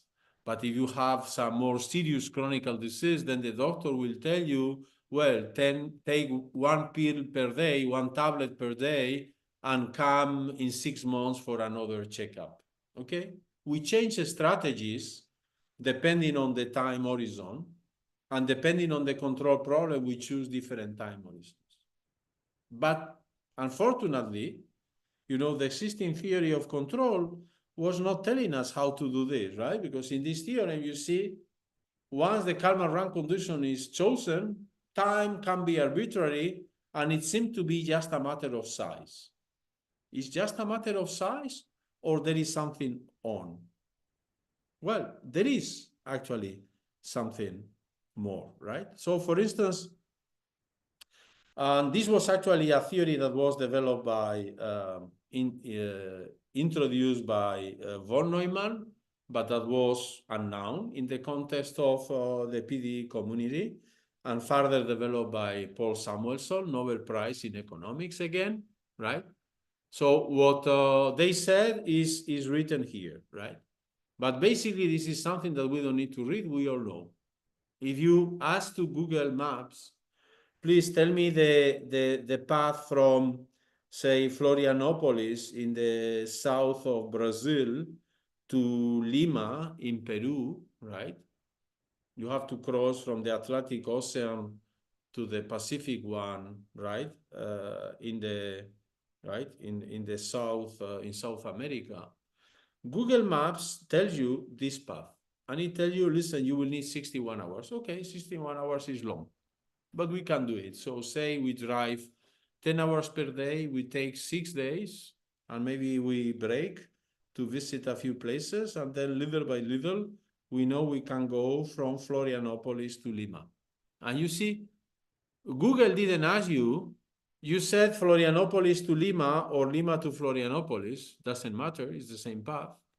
You didn't say whether in Lima, to which hotel you are going, or whether in Florianopolis you are departing from home or from your office. The answer is always the same. Local variations, whether you are departing from one quarter or another, right, neighborhood or another in Florianopolis, and whether you are going to a specific corner of the Lima town in Peru, it doesn't really matter. The path is always the same, right? And actually what we do, and this is something we do all day in our daily lives, is, right, we get out of home, we walk to the metro station, we enter the metro or to the bus, we take the bus, we go with the bus line until the last, destination, which is the closest bus station to our office, and then we walk again.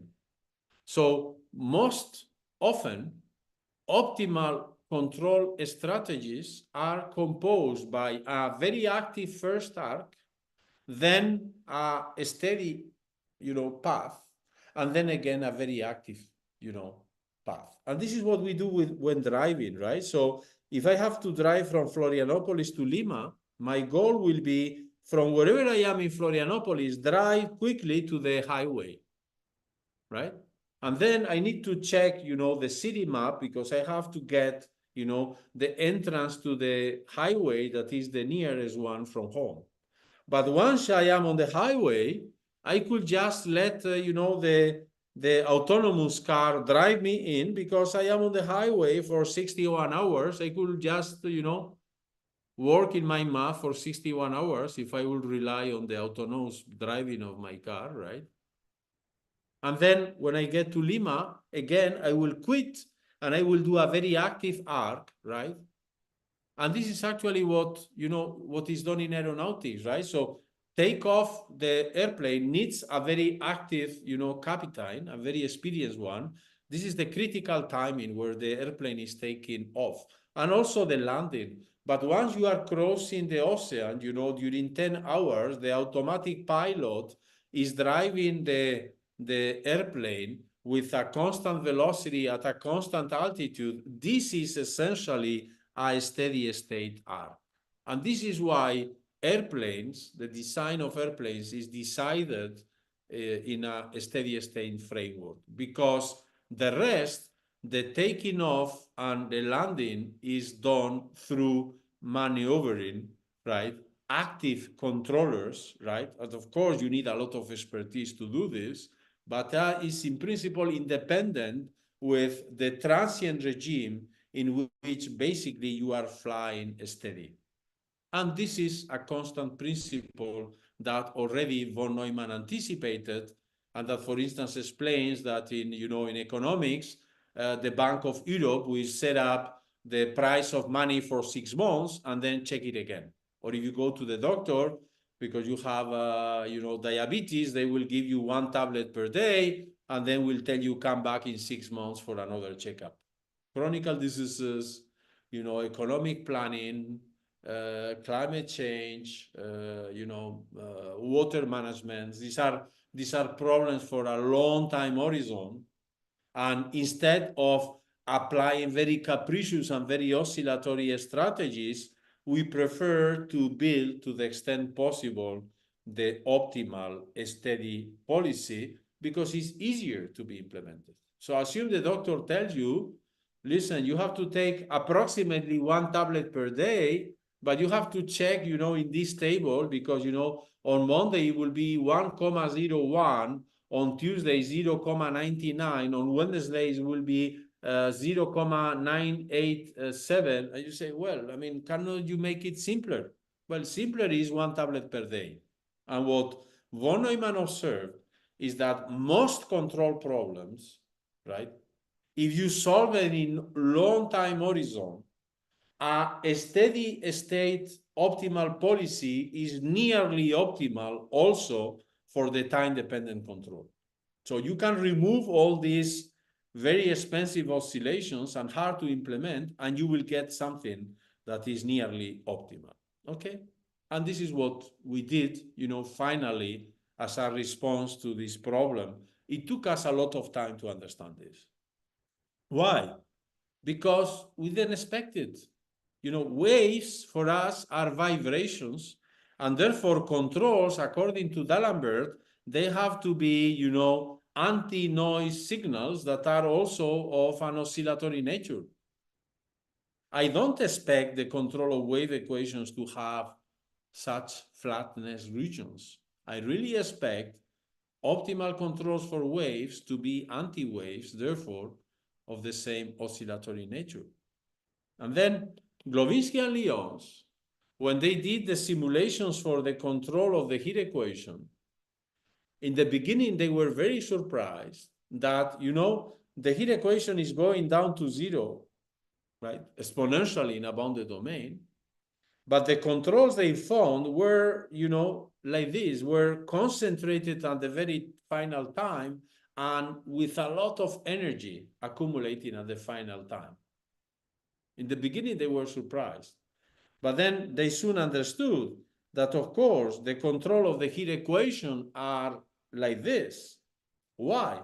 Because the control, recall, that is always B star times P, the solution of the adjoint problem. And for the heat equation, the adjoint heat equation has a minus in front of the PT.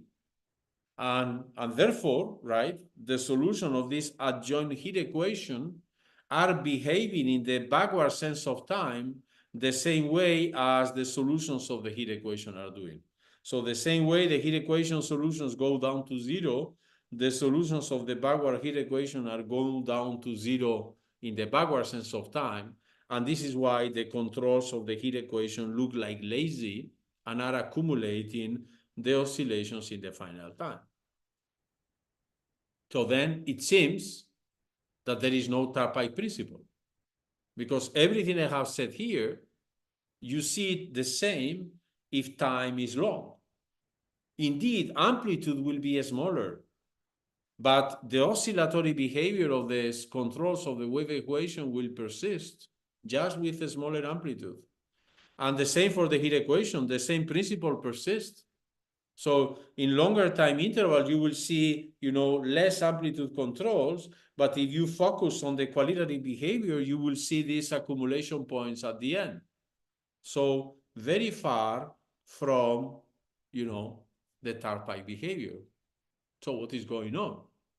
Is this, again, maybe, the fact that we lose the Tarpike behavior is maybe due to the fact, as for the control of the wave equation, that we are moving from a finite dimensional setting to an infinite dimensional one? Is this a genuinely infinite dimensional PDE phenomena? What's going on? Of course, von Neumann and Paul Samuelson were not thinking in PDEs. So maybe the Tarpike principle only applies for, right, finite dimensional systems. But once you realize that we are doing Tarpike all the time, actually you think, well, it's harder to do, right? Better. So actually, you see, when you go to the metro in a big city in Paris, right? So sometimes you see, okay, I'm here and I'm going here. And there is a line, right? Oh, but there is a long line that is doing a circle. So there are 12 stops. Okay, this is one possibility. I just jump on this metro, I sit, because probably there is a place for me, and then I wait until I get to the other destination, 24 minutes. Oh, but I check the map and I see that there is another combination in which I switch lines 2 or 3 times, and then the path is shorter. Which one you choose? Well, except if you are really on a rush and you really need, to save 2-3 minutes, you will take the long path because it's much more comfortable. You can indeed choose the other one, in which every 2 stops, you have to swap trains, and then you run, go stairs up, stairs down, you cross corridors to get to the other metro and so on, but it's too complicated. You will not choose this one normally. We always do Tarpike. So we always do Tarpike, but when we go to control of the 2 prototypical models in PDEs, waves and heat, we don't see Tarpike. What's going on? Okay? Well, so this is what we explain in a joint paper with Alessio Porretta from Rome. And just to give you an idea of what's going on, let me focus on the heat equation.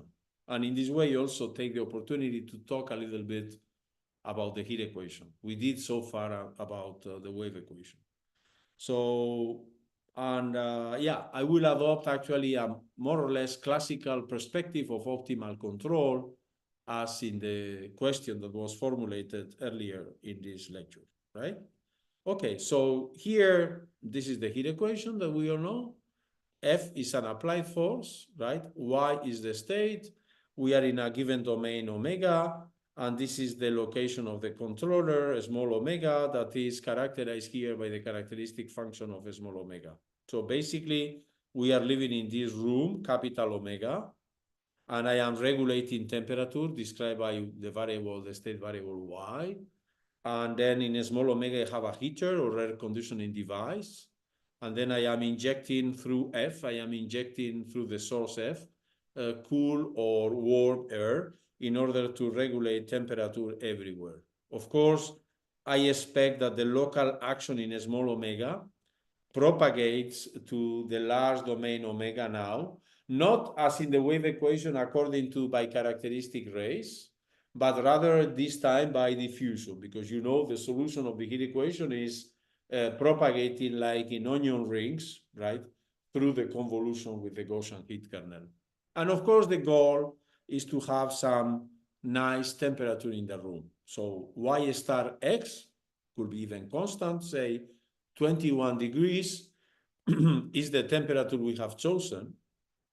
And the game to play is how to choose the control F so that the temperature evolves from Y0, maybe too hot or too cold, right, initially, to the desired temperature Y star. Okay, very good. So now let's do the classical thing, precisely as we mentioned before, right? So let me do the classical thing. I minimize this function. I minimize this function. This is a multi-criterion optimization problem as before.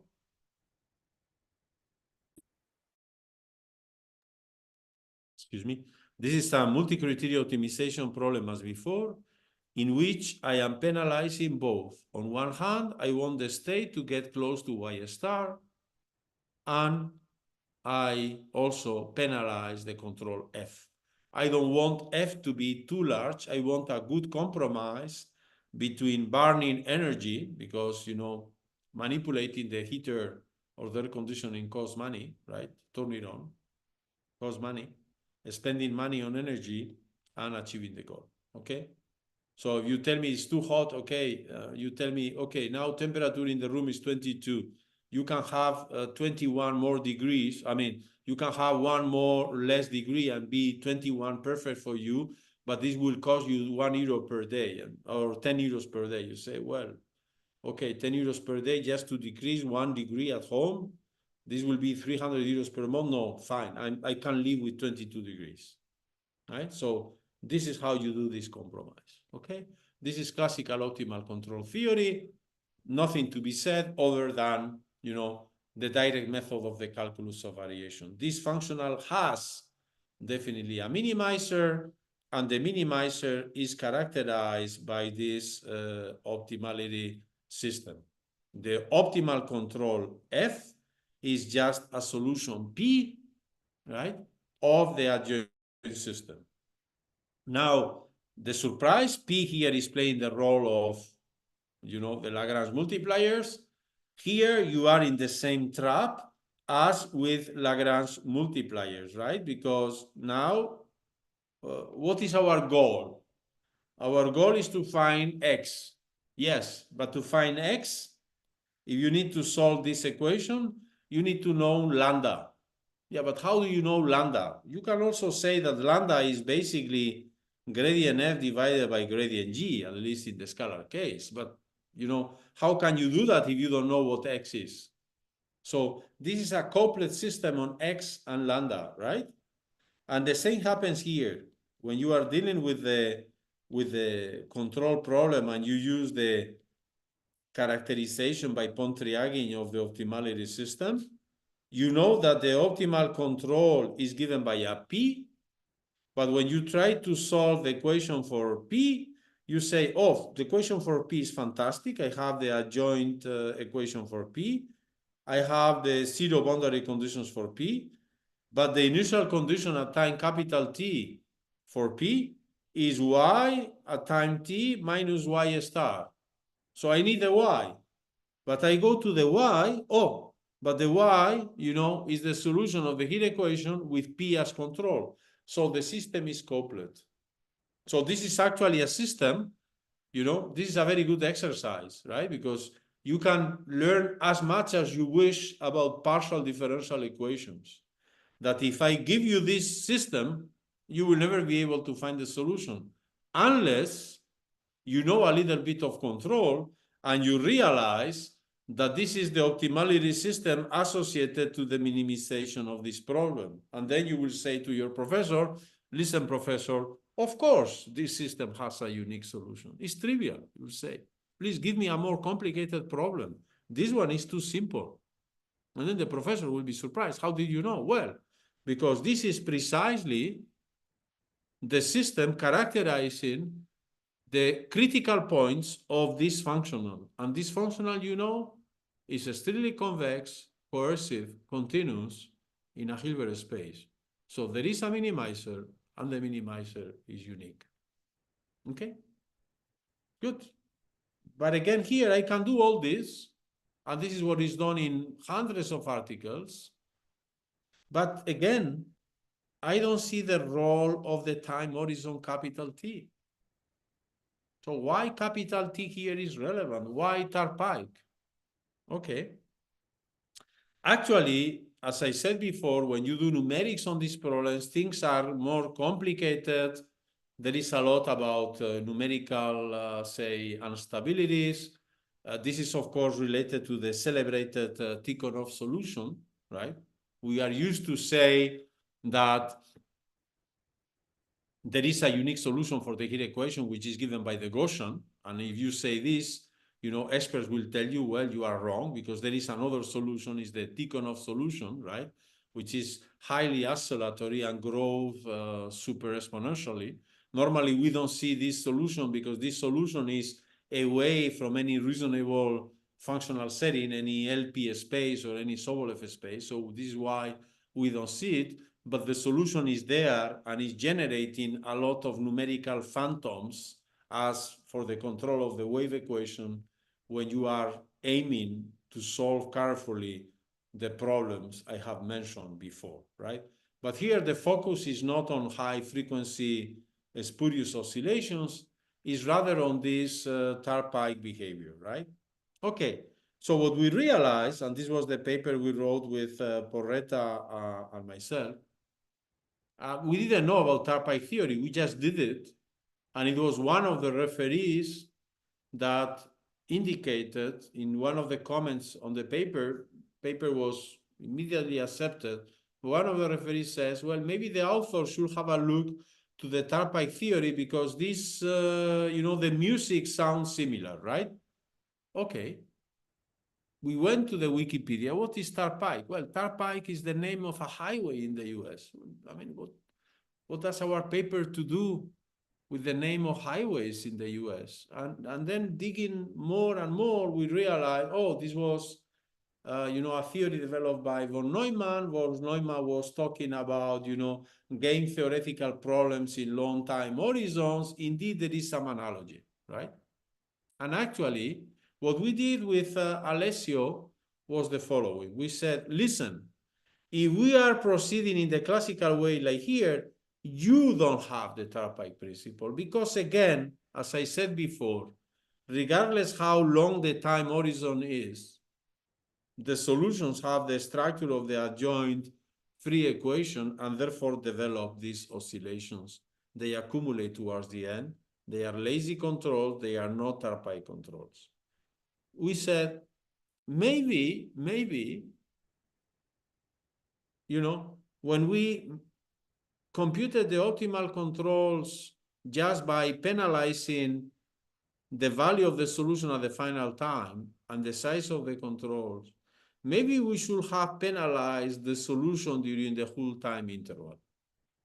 You will say, well, of course, nobody does, because in principle, it doesn't seem necessary. What was my goal? My goal was to drive temperature at time capital T to Y star. And this is why I penalized this distance. So I was right. On the other hand, my goal was also that, I spend the minimum of energy possible because this is costing me money. So I penalize the control. That's natural as well. Penalizing the solution along the whole trajectory is not something that was among the criteria I had to consider. But on the other hand, it makes very much sense, right? If I tell you that, I will regulate temperature in your room from, say, 12 degrees because it's winter and it's very cold to 21, but that in order to, to upgrade temperature in your room from 12 to 21, I have invented a new heating system so that your home will experience oscillations in temperature between minus 40 and 50, like, in Novosibirsk and I don't know, in Jeddah. Then you will say, no, I don't want this. You want a system that goes from 12 to 21, more or less in a monotonic manner. You are not ready to accept that your heating device system, even if it is very, very sophisticated and PD inspired, goes to minus 40 to then go up to 50 to finally stabilize in 21. So it is also very natural to penalize the Y. Okay, let's do it. So now this is a new optimal control because it's computed minimizing a different functional. Now I penalize, of course, the distance to the target because this is the objective. I penalize the cost of the control.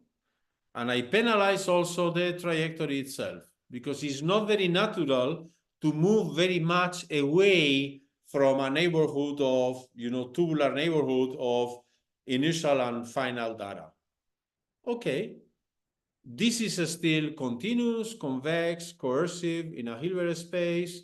There is clearly a unique minimizer, and the minimizer is, given by the optimality system. It looks similar, except that there is a small difference. Because of this term here, y, now the coupling between a joint and a state system is even stronger. There is a y here. Oh, you say, well, this is a detail. There is a y here. So the adjoint system now will look that way. It turns out that when you compute the spectrum of this adjoint system, now because of this symmetry configuration and the fact that this y is present here, what you see is that the spectrum in the complex plane splits into left and right part, a stable and unstable part. And this is precisely what explains the Tarpike dynamics. So what is a Tarpike? Is an arc in which from whatever the initial configuration is, you are entering, you are penetrating in a stable manner into the Tarpike. You stay there as long as you can, and then through an unstable arc in which now the eigenvalues have real part positive, you quit to get to destination. So is the fact that we have added this coercivity term to the functional that, we have gained the Tarpike. So you see why Lyons and Glowinski were not finding the Tarpike control for the heat equation is, well, because they were focusing on what, in their opinion, was the best possible control, is the control of minimal norm. What in our paper with Porretta we prove is that they were right. If you look for the control of minimal norm, then you get something that is quite anti-intuitive. But this is not how we operate in real life. In real life, we always seek for a balance between optimally being, say, optimal on the state and on the control. And when you do this, then you get the Tarpike principle. So meaning that the Tarpike principle indeed requires controllability considerations, and it also needs the time horizon to be long enough, right? But, right? On the other hand, it depends, and this is our key contribution, it depends very much on the optimality criterion you adopt. And to see the Tarpike principle, you need to consider controls that are optimal both from the control perspective, but also from the state perspective. Okay, good. So now you see for the first time that the time horizon matters. And it doesn't matter only on how big is the size of the control, but also on the shape of the control. Of course, you need this time horizon to be relatively large. Of course, as this happens often in applications, then the computational output is much better than you expected theoretically, right? So you don't need the time horizon to be so long. In this control application for the heat equation, you see a very net, say, Tarpike phenomena in a time horizon that is 3. You don't need to go to infinity. But of course, if I have taken here the time horizon to be 0,2, I will not see the Tarpike. Why? Because basically, if you are in time 0,2, you don't have time to sit on the metro, because you enter the metro and you have to go down in the next stop. So you don't even look for a seat. You just stand close to the exit because you know you have to exit in the next stop. And the same happens here. You give me a time horizon that is too short, I don't have the time to enjoy, the long Tarpike. I will just enter the metro, and immediately after, I have to quit. And this is why, very often people didn't observe the Tarpike because they were simply not paying attention. They ignored how relevant the time horizon was, not only on the size, but on the qualitative behavior of the control. And many people after our, paper told us, oh, you see, we have experienced that. We have seen this kind of control strategies in our numerical implementations for models in whatever, biology or electrical signals. But we didn't know it was related to the tar pipe. And this is a systematic phenomenon. So then the theorem we proved was, even for PDs, you will encounter the tar pipe under the condition that you penalize both the state and the control. Okay? Now, how do you formulate this? Well, it's not so difficult, actually. Once you understand what needs to be done, this can be done. This, let me formulate it in the context of, in the notation of Kalman, even though this applies also to PDs. So you have the original dynamical system. As in the previous question, now I don't do sophisticated duality and observability and so on. I just adopt the naive perspective of, say, optimal control, in which I try to minimize some criterion that will keep the state close to a given configuration X star and minimize the control. This is what I'm doing at home, right? So, here in Erlangen, the weather is getting better, but if you stay too long in a room, still they are a bit chilly. So, the heating is working moderately, but is working a little bit to keep temperature reasonable, right? I have a target temperature X star, and I want to operate continuously, minimizing the cost on you, right? And this is why I minimize you, but trying to keep along the long time duration, the temperature of the room close to X star. So there is a unique optimal control for this.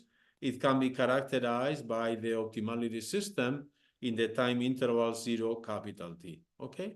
Now, what I do, I chop off time, and I look for steady state equilibria configurations. It's very easy. Just go here, remove time dependency. Then the model becomes static. Of course, because it becomes static, I lose the initial condition. Okay? But I have the static problem. The functional I am minimizing now, of course, I remove also the time dependency and the time integral. I just make it static. It's the same. But again, for this problem, no doubt, there is a unique solution, and the solution is characterized by the optimality system. And you see, the optimality system is the same as before, except that I have to chop off time. And of course, because there is no time dependency, also the initial and the terminal condition, but it's the same, right? And then what we prove in that paper is that under suitable conditions, we basically tell you that the system has to be controllable and that the functional has to be coercive both in the state and in the control, then there is the tar pipe principle. Okay? There are different proofs of this fact that we have developed in our papers. There is one, there are two that I like particularly. I mean, dissipativity is also interesting, right? From a dynamical system perspective, we can discuss it if you want to. But I like particularly these two. Let me start from the third. Why do you expect the tar pipe? A more mathematical explanation of why you expect the tar pipe. The reason is the following. You see, we are dealing with a problem in the calculus of variation when the time horizon is getting bigger and bigger and bigger, because our claim is that the tar pipe principle emerges, right, when the time horizon is long, right? I mean, when you have an infarctus, you are not treated by a tar pipe principle. You are, they apply the defibrillator, which is like a Dirac delta. So you have to instantaneously recover the biting of the heart. Otherwise, after a few minutes, it's too late. Your brain is dead. So you need a Dirac delta control. So tar pipe is something that emerges only in long time horizons. The same when you take the metro. If it is just one stop, you don't enjoy the tar pipe. You remain close to the door, you jump in, you jump out. You just sit, if you have 12 stations, then you enjoy the trip reading, okay? So time, horizon matters. So we are in the context of the calculus of variation, where I am minimizing functionals in time intervals that are going to infinity. This is hard to say, is because, you know, how can I handle a PDE problem in which the time horizon is getting bigger and bigger and bigger? I want to rescale. I want to rescale time to the, you know, by making the change of variables t into s capital T, so that s now varies in the interval 0, 1. If I do this, of course, I get the penalty term 1 over t, right? I get the penalty term 1 over t. So this means that indeed, formally, this is a singular perturbation problem in which, you know, 1 over t as t goes to infinity goes to 0, and the problem is becoming static. Okay, this is an heuristic argument that you can develop using, you know, singular perturbation theory, you know, boundary layers, and so on. Okay, there is another interpretation that I like more. I mean, I like it equally, but I think in this case it's more efficient to understand what's going on. You see? And this is related to your question yesterday about feedback. How do we relate feedback to open loop control? So it was Riccati who said, listen, when you are dealing with a linear quadratic regulator is just to say that the dynamics under consideration is linear and the functional you are minimizing is quadratic. This is what we are doing. He said, in the linear quadratic regulator problem, if the time horizon is infinity, the control you get is in feedback form. And the optimal feedback operator is the so-called Riccati operator that solves the Riccati equation. The control is in feedback form. And you see, as a bonus track, right, you were, you know, the time horizon being infinity, you were minimizing something like this, like, you know, minimize the L2 norm of the control and the L2 norm of the state, you say, because this is a feedback operator and you get, you know, a closed, you know, system, then as a bonus track, you have the exponential decay of the solutions and actually the exponential decay of the controls as well. So what Riccati said was, listen, when you are in the infinite time horizon, the control is feedback and somehow time-independent feedback. There is a time-independent control operator, you know, giving you control out of the state. So it says feedback and exponential decay. So what we are seeing here is what? What are we seeing here? What we are seeing here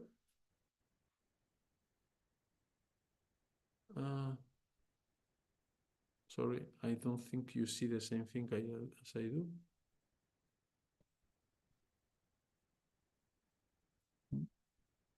Sorry, I have to switch. Yeah, too much ping pong. I think okay, I open it in the computer. The iPad seems to be blocked. Too much ping pong.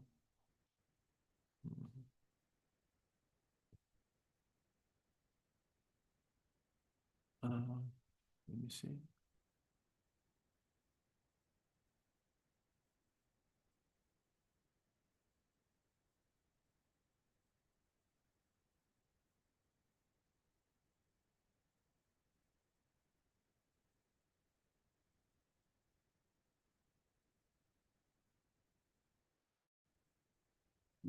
Okay.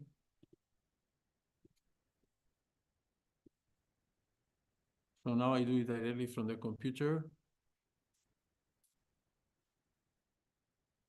So my point was that this Tarpai behavior here is just a manifestation of the Riccati principle.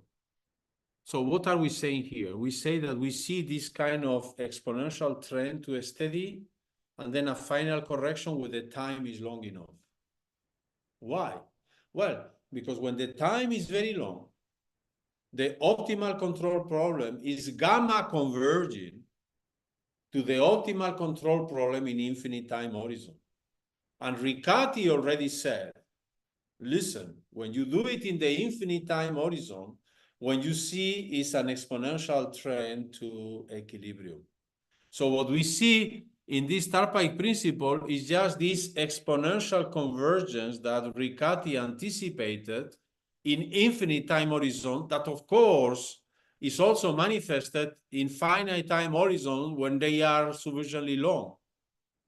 And then you can wonder, and what is this last final arc? Why this little q in the end? Well, because whenever we are working in a finite dimensional, in a finite time interval, whenever we are working in the final time interval, there is always a terminal condition for P there. You see down to the right, you see the terminal condition Pt equals 0.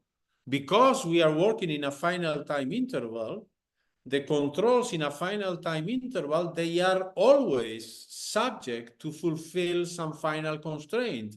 And this is why there has to be a small boundary layer and a small correction towards the end. But basically, what the Tarpine principle says is just a superposition of what Riccati anticipated for the infinite time horizons, this, together with the little boundary layer you need at the very end to guarantee that you match, the final terminal condition. Okay? So that's the Tarpeic principle. And once you understand this, now, you see it everywhere, right? So in the beginning, we lived without the Tarpeic. And now that we have discovered, we see the Tarpeic everywhere because this is what we are doing all the time, right? So we just do an initial effort. This is like, when COVID, right? So during COVID, suddenly we have to do online teaching. In the beginning, it was a lot of work because we're used to do, Blackboard lectures. Now we have to do lectures in Zoom online. So we have to prepare a lot of material.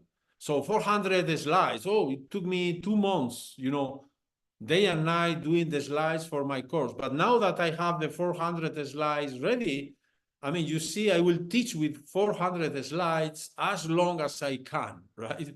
Because I want to somehow recover, the interest of, of this effort I did initially, right? So we are always living and operating in a Tarpeic mode, and that's it. So there are still very interesting open problems, and I would like to finish pointing to one of them. We still have a few minutes. What happens if you give me, for instance, a semilinear heat equation, like a cubic heat equation like this? Well, this equation is well behaved, is well posed, is dissipative, the cube is dissipative. This enhances this semilinear reaction diffusion problem, well posedness, no problem. I can formulate the optimal control problem. There is a unique solution for this. Well, be careful, wrong. I said unique solution, no, there is a solution, but now I don't know whether the minimizer is unique. And I don't know whether the minimizer is unique because due to the nonlinear dependence of the solution y on the control f, I don't know whether this functional I am considering there is convex. So there is a minimizer, and the minimizer is characterized by this optimality system down there. But you see, the optimality system now is a bit more complicated. We have the cubic equation, of course, for the u, right? We have the cubic equation for the y. But of course, for the control, we have the linearized equation. This is why you see here 3y squared phi. Why? Because the adjoint is the adjoint of the linearized problem. There is no adjoint for a nonlinear system. The adjoint is a linear concept. So you linearize the system. This will give you 3y squared times z. And then this, you take the adjoint. This is why you see here 3y squared phi. But for the rest, you will have here a parameter epsilon, and you let epsilon go to 0, you will see the same system, right? You see that here I penalize the state, not only the control, but also the state, but for a good reason, because now I learn that TARPAIC requires penalization of both the control and the state, okay? This is why in the optimality system, I have a full coupling between, you know, phi appearing on y and y appearing on phi, okay? Very good. Very good. So now you tell me, is there a TARPAIC principle for this? I tell you, no clue. You know, I know actually that this system, I can say what I said before. If I will write down as an exercise in a master class for semilinear PDs, I ask students, please prove that this solution has this system has at least a solution. Nobody will find the answer, except the one that has taken the course in control. Because the one having taken a course on control, he will say, well, professor, this question is too easy. Please give me a more difficult one. Because, you know, I know that this system has a solution without doing anything. Simply because the functional here has a minimizer. But of course, if you don't see in this system the optimality system associated to the minimization of this problem, you will hardly be able to apply any of the existing tools for solving semilinear PDEs for solving this problem. In particular, because it's not even a Cauchy problem. It's a very capricious problem in which for y, the initial datum is given at t equals 0, and for phi, for the adjoint, the initial datum is given at time capital T. So this doesn't even fit the Cauchy problem theory. So it doesn't even sense to say whether the problem is well posed in the sense of Hadamard, because it's not a Cauchy problem. Okay? So you ask me now, is there the TARPAIC principle? And I tell you, no clue. No clue. I don't have any idea. This is a nonlinear problem. You know, for nonlinear problems, what we should always do first is linearize the problem and check what happens.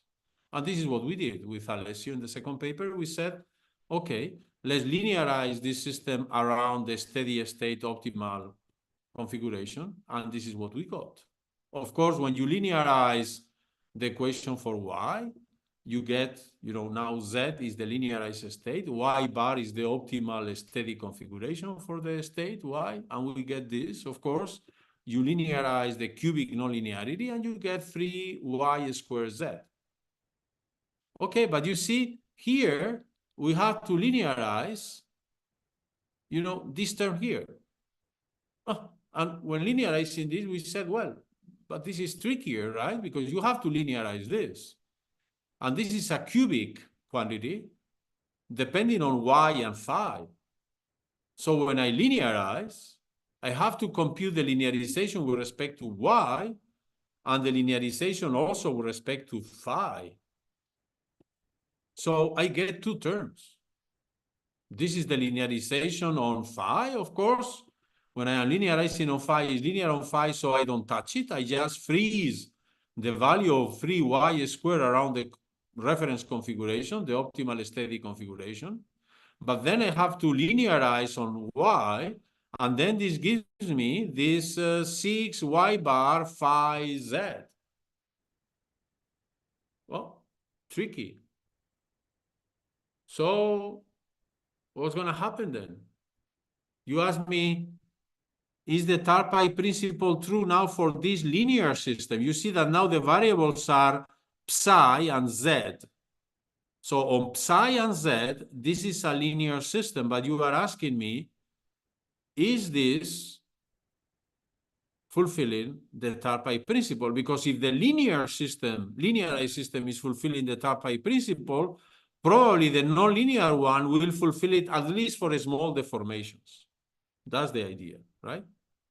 Now, how can I see whether this system fulfills the Tarpai principle? You see, I have isolated here in blue a reminder term, because you see, with this and that, the part here in black on the state equation and the part here in red in the adjoint equation, I was very happy because this is just the adjoint of this. But here, when I linearize, I get an extra term, and I don't know what to do with it until we realize, oh, this term involves Z, there is Z here, why don't we put them to the right? And this is now how the system looks. And once you realize that this is the writing of the system, you say, oh, now things are transparent, because this is the optimality system of the optimal control of this linear heat equation with potential for a functional in which the only subtle difference with respect to other, examples I have shown until now, is that there is a density rho here. This is the rho 1 minus 6y bar phi that is multiplying, right, the penalization term on the control. Now, do I know whether this fulfills the Tarpai principle? Well, yes, I know, under the condition that this is a reasonable control problem. And this reasonable control problem is when the density rho is not negative. Of course, if you take something negative here, well, I mean, you have a functional minimization plus and minus here. I don't even know whether a minimizer will exist. So I really want, rho to be positive. And for rho to be positive, you need this guy, 6y bar phi, to be less than 1. So you basically need a small targets and small deformations. And this is what we know. So we know that thanks to this, perturbative idea, you can move, the Tarpai principle from linear to nonlinear when you are considering small deformations, but the theory is not complete. Because, numerical experiments show the Tarpai principle to be something very robust.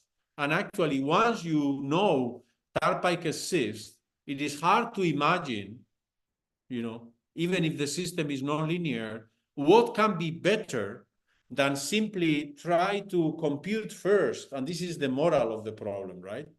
You have to control a dynamical system in the long time. The recipe you get out of this discussion is the following. Chop off time, solve the elliptic static problem. It's much easier. There is no time dependency. Just compute the optimal steady control strategy. And once you have it, build your control just to go to this steady strategy, remain there, and then quit. So this is what we call the quasi-Tarpai, right? So what you learn, right, from this theory, in which there are still challenging open problems, like proving the Tarpai principle for large nonlinear deformations, what we have learned is that even when you are not able to prove the Tarpai principle, you can enjoy of it, because you can simply build control trajectories of lesser complexity by first optimizing the steady problem. And once you have this plateau, the steady problem here, just choosing trajectories that get into the metro, remain on the metro, and then exit. So here you have two, one in blue and the other one in red, because when the functional J is not convex anymore, as in the nonlinear context I was discussing here, you can have also local minimizers of the functional. And this is why there might be, quasi-Tarpai controls, this one being closer to the global minimizer and this being closer to the, right, to the local minimizer. So actually, this is what happens in big cities, right? So you are in Paris, you have the the peripheric, and then there is a bigger peripheric. In Madrid, the same. You have the M30 and then the M40. So you have rings. In Beijing, you have several rings. As a driver, you are downtown. You have to go to another destination, and you know you are going to apply eventually, the Tarpai principle. The question is whether you take the M30 or the M40, whether you take this local quasi-Tarpaic strategy, or is worth to go to the ring that is farther away, because you know that due to traffic congestion, even if you take more time to get there and then more time to when you exit, maybe it's worth because you will win plenty of time, during this long path, because there is a quite congestion in the red path. Okay, so you can learn a lot about this. And of course, we also learned that now if you want to do accurate numerical Tarpaic, of course, the first requirement you need about your numerical algorithms is that they are asymptotic preserving, right? Of course, very often people come to you saying, well, listen, we did numerics and we didn't see the Tarpaic principle you anticipated. Well, of course, I mean, in order to see the Tarpaic principle, right, you need to do accurate numerics, and you are working in a long time interval. And as we know, this might be a challenging topic. Actually, even for classical finite dimensional Hamiltonian systems, you need Hamiltonian integrators, symplectic integrators, to guarantee that you are able to capture the correct periodicity of the ODE solution. So this is very much related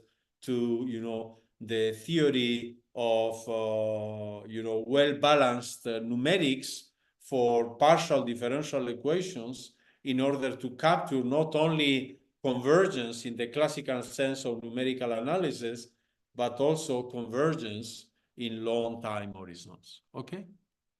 And I wanted to finish with this slide, in which I present you both, on one hand, the open problem about Tarpai for the nonlinear semilinear heat equation, right? In which there is still plenty to be done, right? As soon as this rho is changes sign, I don't know what to say. And also this paper, this survey paper we wrote with Borjan Geskowski. At that time, he was in MIT, as you see, but now he's a researcher in INRIA in Sorbonne in Paris, where we do a survey paper on the state of the art on Tarpaic control for PDs, with also applications to machine learning. And this is a topic that I will address tomorrow. Thank you for your attention. Thank you so much, Enrique.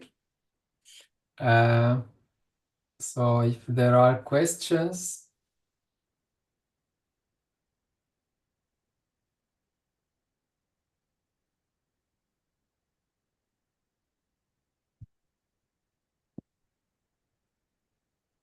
So there is one question from Marwan Boutayeb.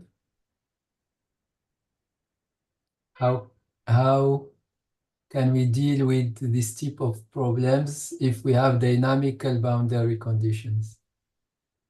Well, it's the same. So the Tarpai principle remains. So a controllable, you see, I forgot to mention something very important. When I refer to Riccati, when I refer to Riccati, you see, for the Riccati theory to be true, you need to know that the system is controllable. And this is something many people don't know or don't pay attention to. They know, but I mean, they don't pay attention to the consequences, because you see, when you are limited to think in optimal control theory, you don't care about controllability. You say, well, this is just a classical problem of the calculus of variation, minimizing a quadratic coercive function, so I can always do it. I don't need controllability. Yes, but you see, when there is no controllability of the system, there are components of the system that are totally wild. You don't have any control of them. They do what they want to do. So there is no chance that you see a Tarpei principle, but this is like health, right? Yeah, the doctor can do, can do optimal control of one disease, right? But as soon as you have one of these complex, scenarios of multiple diseases, this is extremely complex because you have to reduce, I don't know, you try to reduce, I don't know, fat, but then the heart is suffering. And then when you try to remedy the heart, then the liver is suffering, and then the stomach, and then, everything is coupled together. So when the system is not controllable, there are components that are out of control. And therefore, you don't expect Riccati, you don't expect neither, right? The Tarpei principle to occur. Our theorem with Alessio says, if you have a linear or mildly nonlinear, according to the last comments we made, if you have a linear system that is controllable and you solve an optimal control problem in which you penalize both the state and the control, then you will find the Tarpei. And then this applies also to all dynamical systems that are linear or mildly nonlinear. So in particular, I don't mind whether in this system is the system of thermoelasticity, whether this is the system of visco-thermoelasticity, of magneto-resonance, hydraulics, blah, blah, blah. It applies, the principle applies always. In each case, of course, you have to pay attention to the correct functional setting. In particular, when we say you have to penalize the control and the state on the functional, of course, you have to penalize them in a well-balanced manner so that this is consistent with the well-Posner's theory for your PDE. Of course, you penalize the control in L2 and you penalize the state in H minus 25 in a very weak Sobolev space. Maybe this is not sufficient to see the Tarpei principle to occur. The things have to be well balanced. And this is why for every model you give, there will be an analysis to be done. So to really analyze in which context you have controllability properties, right? And what are the functional spaces for the control and for the state, so to later be able to show the Tarpei principle for appropriate functionals that penalize state and control in a well-balanced manner, right? So there is, of course, work to be done in each example, but in principle, this doesn't depend on whether the model is parabolic or hyperbolic, or whether the time evolution is in the inside or on the boundary, or both through coupling and so on. Can be multiphysics, can be, waves interacting with heat across an interface. All models are valid, right? Yeah. Okay, there is still another maybe concluding question regarding random problem. Okay, so there is a question quite general regarding what about the random problem, and then maybe what could be the last question regarding retarded dynamical systems. Thank you.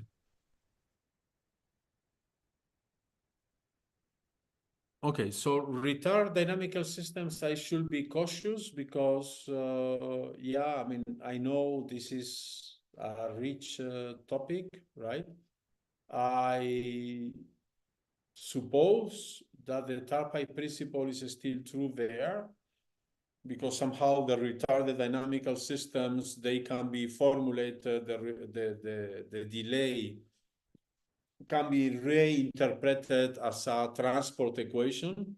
But of course, which are the controllability conditions? How do you interpret the controllability in terms of delay?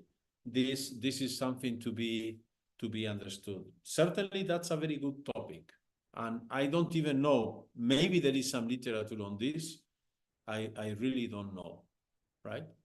But that's a very, very interesting topic. Certainly, the principle is still true, but the interpretation in terms of the delay, or, I was mentioning before memory problems.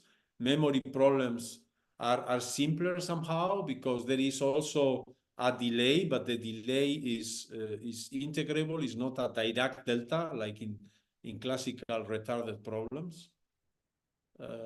I will claim that the Tarpei principle is still true, but the interpretation in terms of the delay can be tricky. In particular, it is well known. There are theorems by Roger Datko and so on. In the context of PDE theory, you have to be careful because you can easily lose the stability properties of the system because of the delay. In finite dimensional systems, this is easier to handle, but in the infinite dimensional systems, this is much harder because the same delay can have very different effects on the different frequencies. So you have to be careful that, as I said, for the Tarpei principle to occur, we have to use Riccati, and therefore you need the system to be controllable or stabilizable. And this has a different meaning in each case, in particular in the case of delay systems. Now, concerning random, there is certainly a lot that could be said, and I am not the best expert to say that. So maybe by now I can simply say that if you are dealing with PDEs with random coefficients, for instance, right?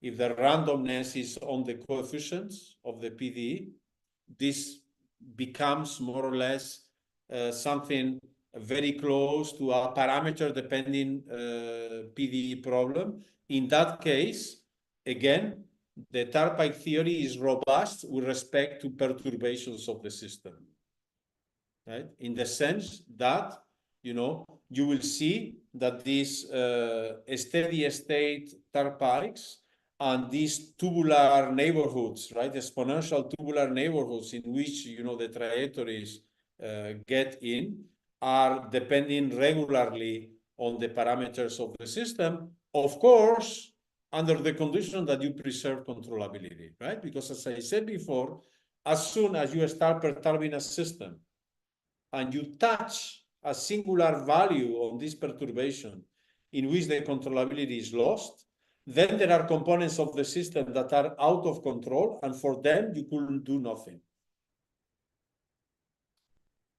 Okay, maybe we can stop here. Thank you. Let's other questions for next time. Tomorrow, yeah. You have given a lot of your time to us. Thank you. Yeah, Yeah, so we can start tomorrow. If anyone has any question, we can start with a short discussion. And then, so tomorrow I will talk a little bit on reaction diffusion problems inspired in biology. This is also a very rich topic. And I think it's gaining importance because more and more the challenges of our modern society are in, on natural resources and also on social behavior, right? We are becoming wilder and wilder, as we can see in TV every day. And then in the last lecture, I will